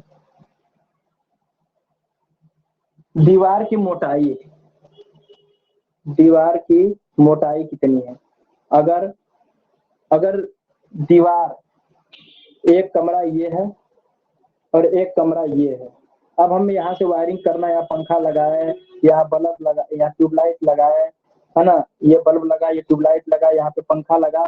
अब अगले कमरे में हमें सप्लाई लेके जानी है, तो इस दीवार को जब हम छेद करेंगे, होल करेंगे, है ना, आर पार निकालने के लिए, तो इस दीवार की मोटाई हम 0.5 मीटर रखते हैं, कहीं कहीं 0.3 मीटर भी रख देते हैं, तो कोई दिक्कत नहीं है। ठीक है, तो हम यहाँ पे दीवार की मोटाई कितनी रखेंगे? 0.5 मीटर। ठीक है, आधा मीटर से भी कम रखते हैं। ठीक है, तो हमारी दीवार की मोटाई जो इतनी है, आधा मीटर हमने दीवार की मोटाई रख दी। अब आगे चलते हैं। वायरिंग लूप इन मेथड से किया गया है। वायरिंग लूप इन मेथड मोटाई तो बहुत हो गई। किया गया है। दीवार की मोटाई 5 इंच की दीवार में इतना होगा ना, तो 0.05 लिखा ना, 0.5 मीटर का मतलब आधा हो जाएगा, है ना। अब सही है। ठीक है, 0.05 या 0.03 रख सकते हैं। एकदम 5 इंची की दीवार में कितना, 5 इंची की दीवार में कितना गैप होगा? दो दीवारों को सेपरेट करने के लिए 5 इंची मोटी दीवार ही तो देते हैं। अब आगे देखते हैं।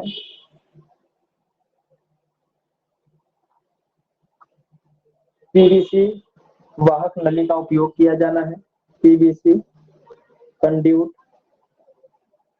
पाइप का यूज किया जाना है या यूज किया गया है। 6। अब चाहे 7, 8, 9, 10 जितना भी पॉइंट आपको बढ़ाना हो बढ़ा सकते हैं कि फैन को फर्श से कितनी ऊंचाई पर लगाए हैं, बल्ब को फर्श से कितनी ऊंचाई पर लगाए हैं। ठीक है, और हाँ बस। ठीक है, फैन को कितनी ऊंचाई पर लगाए हैं, बल्ब को कितनी ऊंचाई पर लगाए हैं, ये सब भी आप लिख सकते हैं। ठीक है, तो ये सब सारी चीजें आप लिख देंगे, ये सब पूर्वानुमान में आ जाएगा। ठीक है, अब उसके बाद अगला पॉइंट करना है, क्या निकालना है आपको? कंड्यूट पाइप की गणना करनी है। कहाँ गया? प्रयुक्त सामग्री का नाम को लिखना ही लिखना है, यहाँ पे लिखा हुआ है तीसरा लाइन में। परिपथ में प्रयुक्त किए गए सभी सामग्री की सूची बनानी है, अभी जस्ट बनवाएंगे आपसे। फिलहाल कंड्यूट पाइप की माप निकाल लीजिए। ठीक है, इसी क्वेश्चन में है, तो अब इसके बाद कंड्यूट पाइप की माप हम निकालने चलते हैं। तो चलिए कंड्यूट पाइप की माप हम कैसे निकालेंगे? कंड्यूट पाइप एवं चालक तार की माप। कंड्यूट पाइप एंड कंडक्टर की लंबाई दोनों निकल जाएगा, क्योंकि जितना आपका पाइप लगेगा उतना ही कंडक्टर लगेगा। लेकिन कंडक्टर में हम यह ध्यान देते हैं कि जहाँ पे 3 कंडक्टर दौड़ रहे हैं तो उसमें 3 का गुणा कर देंगे, जहाँ पे 2 कंडक्टर दौड़ रहे हैं वहाँ पे 2 का गुणा कर देंगे, है ना। जितनी हमारी कंड्यूट की पाइप है उतनी ही लंबाई तो तार की भी होगी, लेकिन डिपेंड यह करता है कि उस पाइप में तार कितने फेरा गया है। तो डिस्टेंस तो उतना ही है, लेकिन तार के फेरों की संख्या की गुणा कंड्यूट पाइप की लंबाई में कर देंगे तो तारों की पूरी लेंथ निकल जाएगी। तो आइए चलते हैं, इस तरीके से एक चार्ट बनाते हैं। अब इस चार्ट में 3 चीजें बनाएंगे। केबल की संख्या, क्या करेंगे? यहाँ पे तो सीरियल नंबर होगा, सीरियल नंबर हम नहीं बना रहे हैं। आगे देखिए, केबल की संख्या, केबल संख्या। ठीक है, तो केबल की संख्या कितनी कितनी है? देखिए यहाँ पे 2 तार गया है, यहाँ भी 2 तार गया है, यहाँ भी 2 तार गया है, और ये 3 तार वाला है, ये 5 तार वाला है। तो देखिए केबल की संख्या कितनी है, एक तो 2 तार वाला है और एक 3 तार वाला है और एक 5 तार वाला है। ठीक है, देखिए 2 यहाँ है, 2 यहाँ है, 2 यहाँ है और ये 5 है, ये 3 है। तो इनकी अलग अलग कैलकुलेशन करेंगे। ठीक है, तो जहां जहां 2 गए हैं तार उनको एक साइड कर लीजिए, जहां 3 गए उसको अलग कर लीजिए, जहां 5 गए हमने 5 लिख दिया। तो केबल की संख्या एक जगह 2 है, एक जगह 3 है, एक जगह 5 के नंबर से गया है। अब जानते हैं कि जहां पर 2 कंडक्ट पाइप की साइज यानी वाहक नली की माप, अब उस पाइप की माप डिसाइड करेंगे कि कितने तार को कितनी मोटी पाइप से हम गुजारेंगे। तो आइए देखते हैं कि 2 नंबर तार अगर पास करना है, 2 तार अगर पास कराना हो तो हम 16 mm की पाइप से हम पार आसानी से करा सकते हैं। अगर 3 तार है तो वो भी 16 mm से आसानी से पार हो जाएगा। लेकिन 5 तार वाला जो है 16 mm से नहीं जाएगा, उसमें भीड़ भाड़ हो जाएगा, है ना, ट्रैफिक जाम हो जाएगा। तो उसको क्या करते हैं, 19 mm के पाइप से हम पास करा देते हैं, बस थोड़ा पाइप हम मोटा रख देंगे। अब चलते हैं वाहक नली की लंबाई पहले निकालते हैं। तो आइए यहाँ पर लिखिए वाहक नली की लंबाई, वाहक नली की लंबाई। पहले हमने चालकों की संख्या निर्धारित कर ली और इनके लिए पाइप का साइज हमने निश्चित कर लिया। अब साइज निश्चित करने के बाद अब पाइप की लंबाई निकालेंगे कि पाइप की लंबाई कितनी कितनी है। तो देखिए 2 मीटर के लिए 16 mm की पाइप कितने कितने मीटर लगेंगी। देखिए 2 मीटर यहाँ लगेगा, जोड़िए 2 मीटर, ये 2 मीटर है, प्लस 2 तार और किधर है, यहाँ, ये भी 2 तार वाला है। तो कितना हो जाएगा 2.5 प्लस और कहाँ है 2 मीटर 2 तार वाला, ये रहा 2.5, कुल टोटल जोड़िए कितना आ गया, 2.5 5 2 7 मीटर, कितना आ गया 7 मीटर, 7 मीटर, बहुत सही, गुड। अब देखिए 3 तार वाला किधर है, 3 तार वाले की डिस्टेंस कितनी है भैया, देखिए यहाँ है, वो मिल गया 3 तार, इसकी डिस्टेंस कितनी है 0.5 मीटर, ओके 0.5 मीटर। ठीक है, अब आगे चलते हैं 5 तार वाले की डिस्टेंस निकालते हैं भाई कितना है। तो 5 तार वाले के लिए कितना है 2.5 मीटर, 2.25, 2.25 मीटर है ये, ऐसे लिख लिए डायरेक्टली आ जाएगा। ठीक है, चलिए इतनी निकल गई। अब टोटल हम कंड्यूट की लंबाई जोड़ जाड़ के निकालने भाई कितना हुआ, टोटल कंड्यूट की लंबाई अब हम निकालेंगे ना। जब हम खरीदने जाएंगे तो उसका अलग अलग पैसा तो दुकानदार ले लेगा, हमसे उससे नहीं मतलब है, लेकिन हमारी टोटल जो कंड्यूट की लेंथ है उतना उतना तो पाइप उसी में भरेंगे लंबाई का, तो इसलिए इसको जोड़ दीजिए, जोड़िए कितना आ जाएगा 729.75, 9.5। हाँ बहुत सही। तो कुल कितनी लंबाई हो गई, कुल लंबाई कितनी हो गई, कुल लंबाई 9.75 मीटर में, इसमें मीटर। अब आगे चलते हैं चालक तार की लंबाई निकालते हैं। ठीक है, चालक तार की लंबाई, तो अब हमारे पास इधर जगह नहीं बचा है, इसलिए अगर हम इसको इधर लिख लें तो कोई दिक्कत, अगर हम इधर लिख लें तो किसी को कोई दिक्कत नहीं होना चाहिए। यहाँ पर है केबल की संख्या, तो हमारे पास उधर जगह नहीं है इसलिए मैं यहाँ पे लिख ले रहा हूँ तार की लंबाई, तार की लंबाई। तो तार की लंबाई कितना निकालेंगे, हमारा 7 मीटर का जो पाइप है जिसमें से हमें तार निकालना है, तो 2 तार निकालने हैं, तो 7 7 14 कर लीजिए या 7 गुणते 2 कर लीजिए, कितना हो गया 14 मीटर हो गया, ये कितना हुआ 14 मीटर। तो दो नंबर के तार जहां जहां गए हैं ये कितना है 2 2 4 4 और ढाई ढाई 5, तो 5 4 9,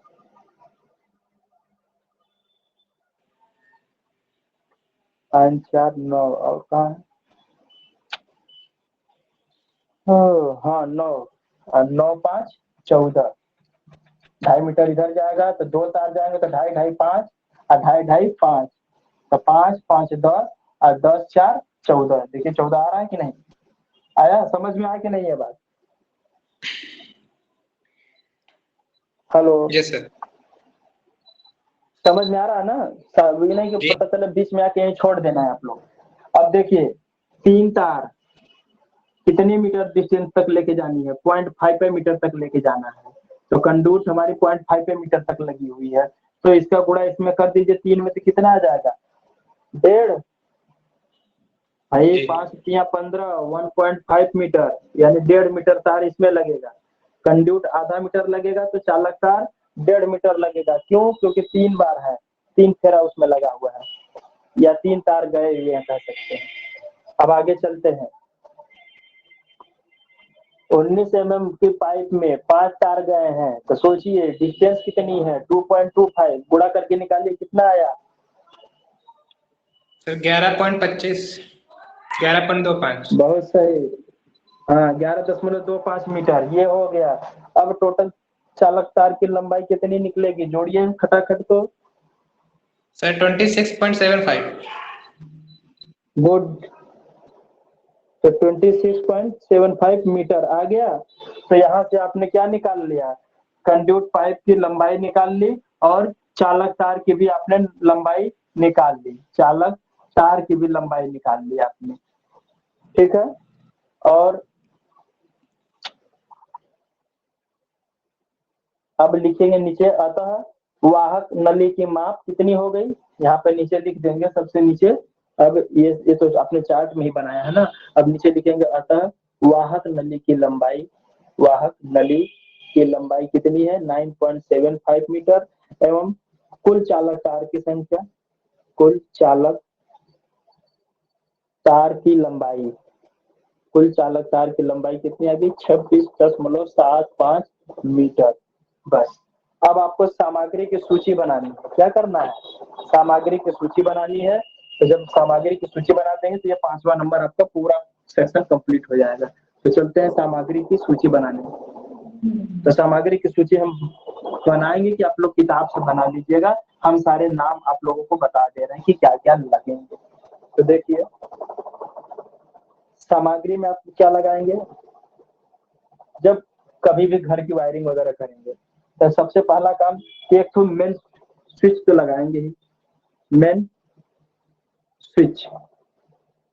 स्विच लगाएंगे विद फ्यूज, है ना। तो 16 एम्पियर का कम से कम लगा लीजिए कि पूरे घर का लोड अगर पड़े तो वो बियर कर ले, ठीक है। नहीं बाद में अगर आपको घर में थोड़ा बहुत विस्तार करना पड़ा तो फिर से आपको स्विच बोर्ड बदलना पड़ेगा, ठीक है। तो 16 एम्पियर रख देंगे तो उसे 16 एम्पियर पास थोड़े होने लगेगा। 16 एम्पियर रखने का मतलब जितना आपका लोड कैपेसिटी है ड्रॉ करने की उतनी तो सप्लाई पास करेगा वहां से। और जब आप लोड बढ़ाएंगे तो करंट जितना आपका लोड ड्रॉ करेगा तो वहां से और अधिक करंट पास होने लगेगा, ठीक है। तो 16 एम्पियर का 250 वोल्ट, 250 वोल्ट। और स्विच बोर्ड कौन सा है? DPIC। पूरा विवरण लिखेंगे उसका। सामग्री सूची ऐसे बनाते हैं, लुकिए बता देते हैं पूरा कैसे बनाते हैं। आप लोगों की किताब में बना हुआ है, उसी तरीके से आप लोगों को बनाना पड़ेगा। ऐसे बनाइएगा। सामग्री का नाम, सामग्री का नाम पूर्ण विवरण सहित, पूर्ण विवरण सहित,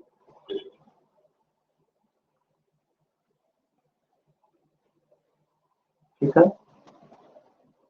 यहाँ पे सामग्री का नाम हो गया। अब यहाँ पे लिखेंगे आवश्यक मात्रा, आवश्यक इकाई या मान, जो कुछ भी लिखना लिख लीजिए। और इसमें नीचे 2 सेक्शन बनाएंगे। एक में लिखेंगे क्वांटिटी यानी मात्रा और एक में लिखेंगे इकाई, ठीक है, इकाई। और अगले वाले में लिखेंगे टिप्पणी, रिमार्क जिसको कहते हैं। ठीक है,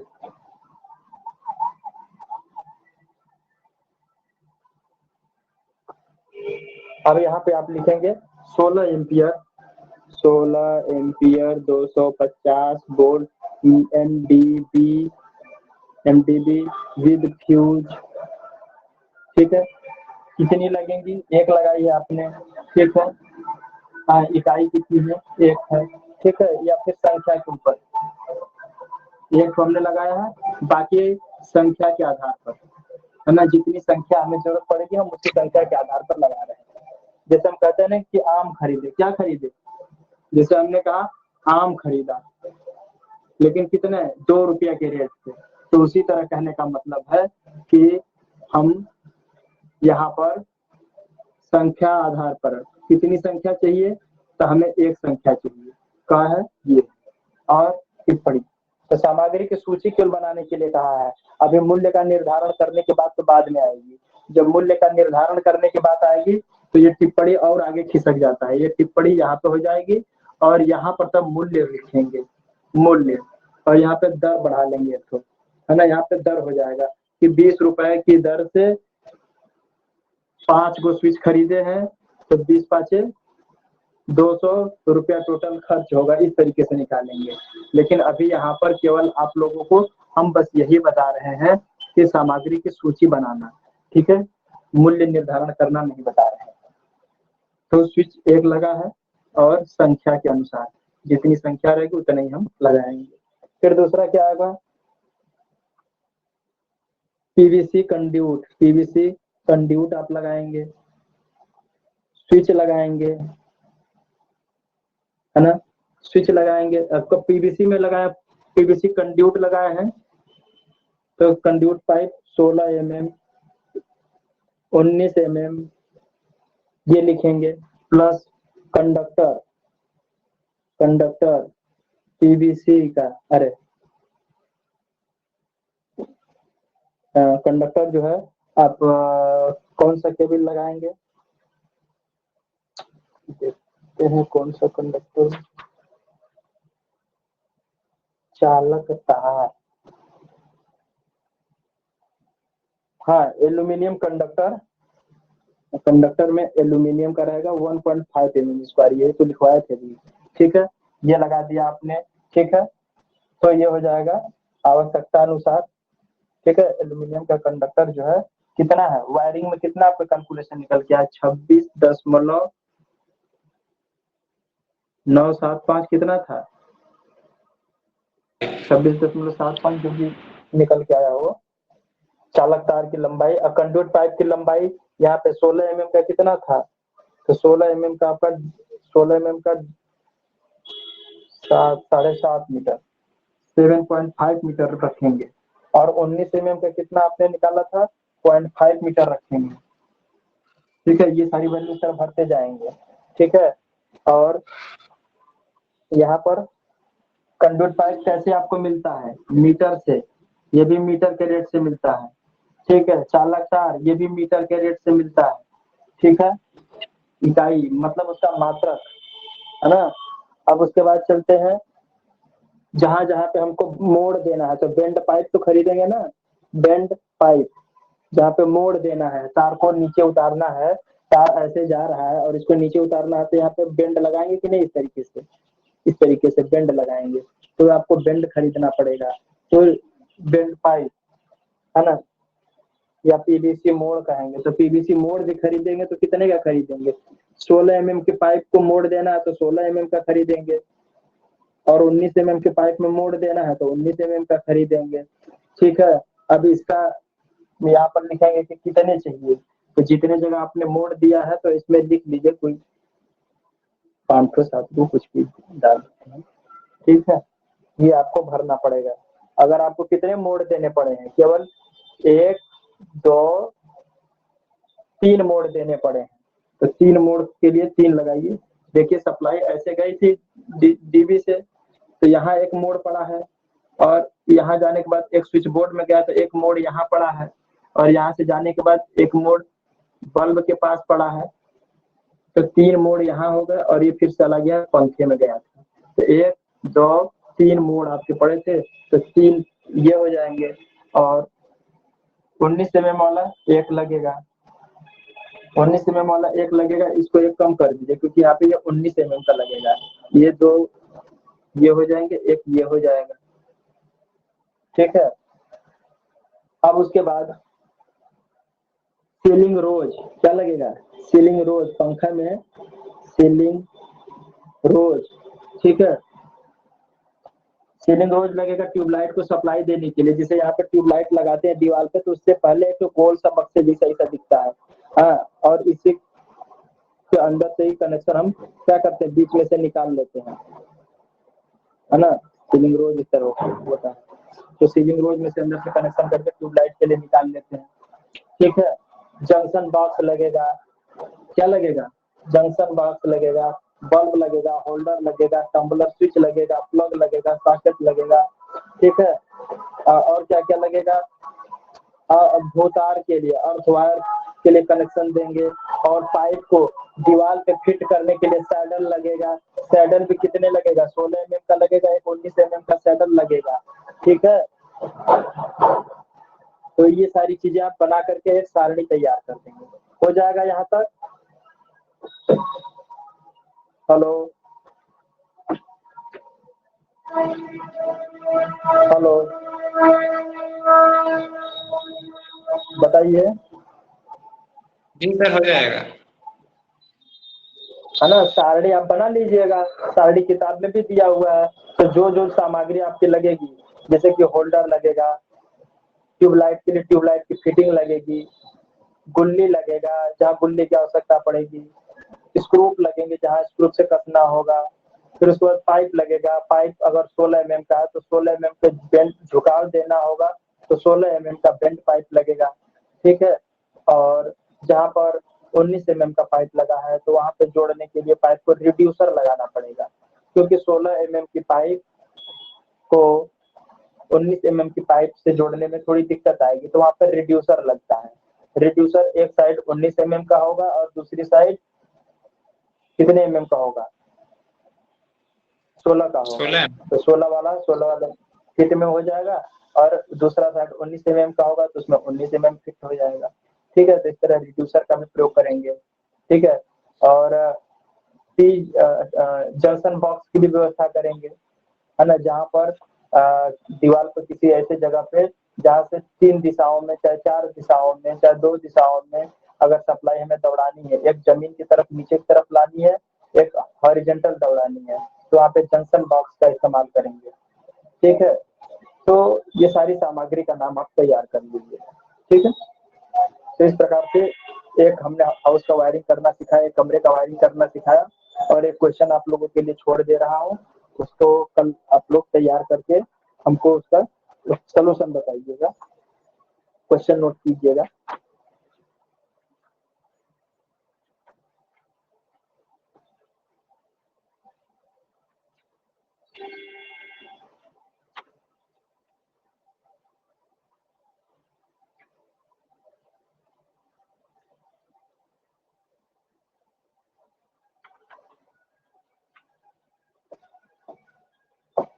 लिखिए, एक निर्माणाधीन पॉलिटेक्निक कॉलेज कच्छ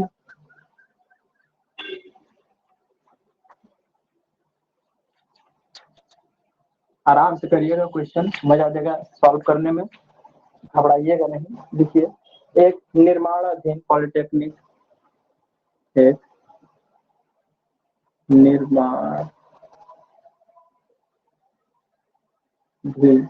निर्माणाधीन पॉलिटेक्निक कॉलेज, पॉलिटेक्निक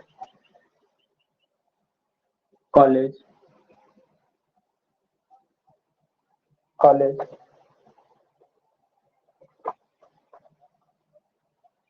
कच्छ के अनुसार 5 सीलिंग ऊंचाई मतलब सीलिंग की ऊंचाई यानी फर्श से सीलिंग की ऊंचाई कितनी है? अब तो हमने अभी 4 तक का पढ़ाया था, ये 5 है। मतलब एक बड़ा सा हॉल है जिसमें छत की ऊंचाई जमीन से 5 सेंटीमीटर की ऊंचाई पर है, लेकिन घबराने की जरूरत नहीं है। वायरिंग को हम 3.5 मीटर की ऊंचाई पर ही ले जाएंगे। ऐसा नहीं कि आधा मीटर छोड़ने के चक्कर में हम ज्यादा ऊपर लेके चले गए। ठीक है, ऊंचाई के लेक्चर हॉल कक्ष निर्मित किए जाने हैं। कक्ष में 23 230 वोल्ट 50 हर्ट्ज सिंगल फेज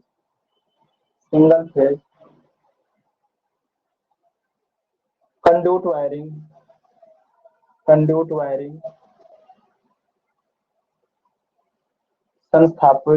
संस्थापन करना है। कक्ष में 8 यानी रूम में 8 लाइट पॉइंट,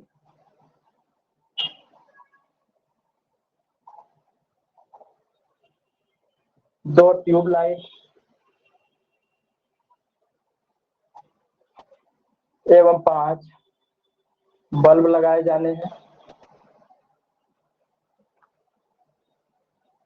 तथा 7 पंखे, 5 बल्ब व 7 पंखे लगाए जाने हैं। ठीक है, अब देखिए परिपथों की संख्या का निर्धारण करना है। परिपथों की संख्या का निर्धारण करना है, पहला पॉइंट। दूसरा पॉइंट, व्याख्यान कक्ष हेतु लेक्चर हॉल के लिए डिस्ट्रीब्यूशन आरेख बनाइए।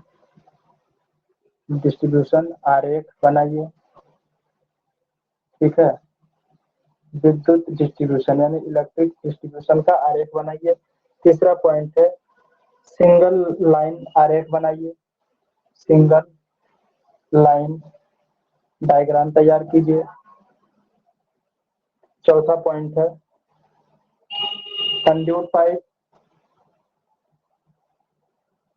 एंड कंडक्टर की लेंथ ज्ञात कीजिए।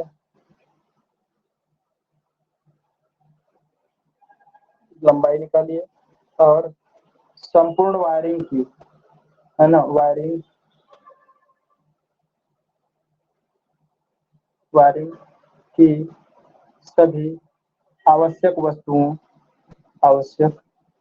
सामग्री की सूची बनाइए। ठीक है, और कमरे का एक फिगर बना दे रहा हूँ।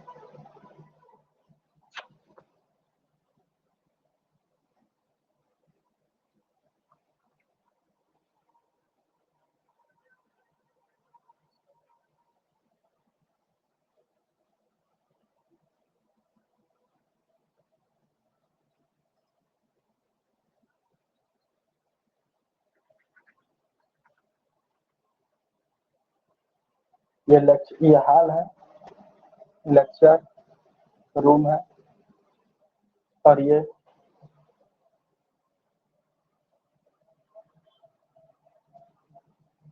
WC है, WC को बोलते हैं क्लासरूम, और यह है ऑफिस।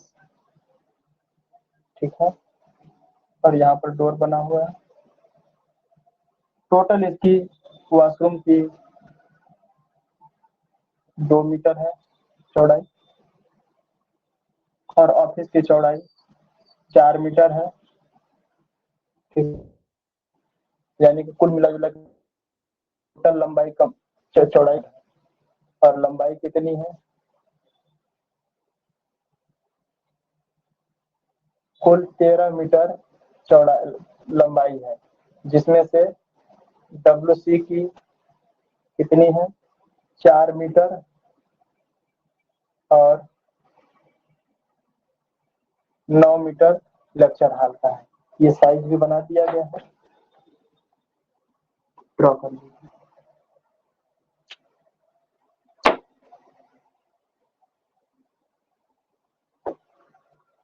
क्वेश्चन नोट हो गया, स्क्रीनशॉट ले लीजिए।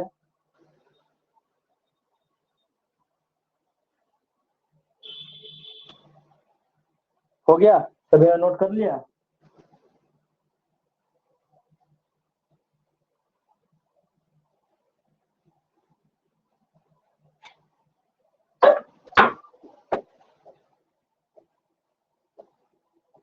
सभी लोगों ने क्वेश्चन नोट कर लिया? Yes sir. चलिए, तो आज के लिए बस इतना ही। Thank you class.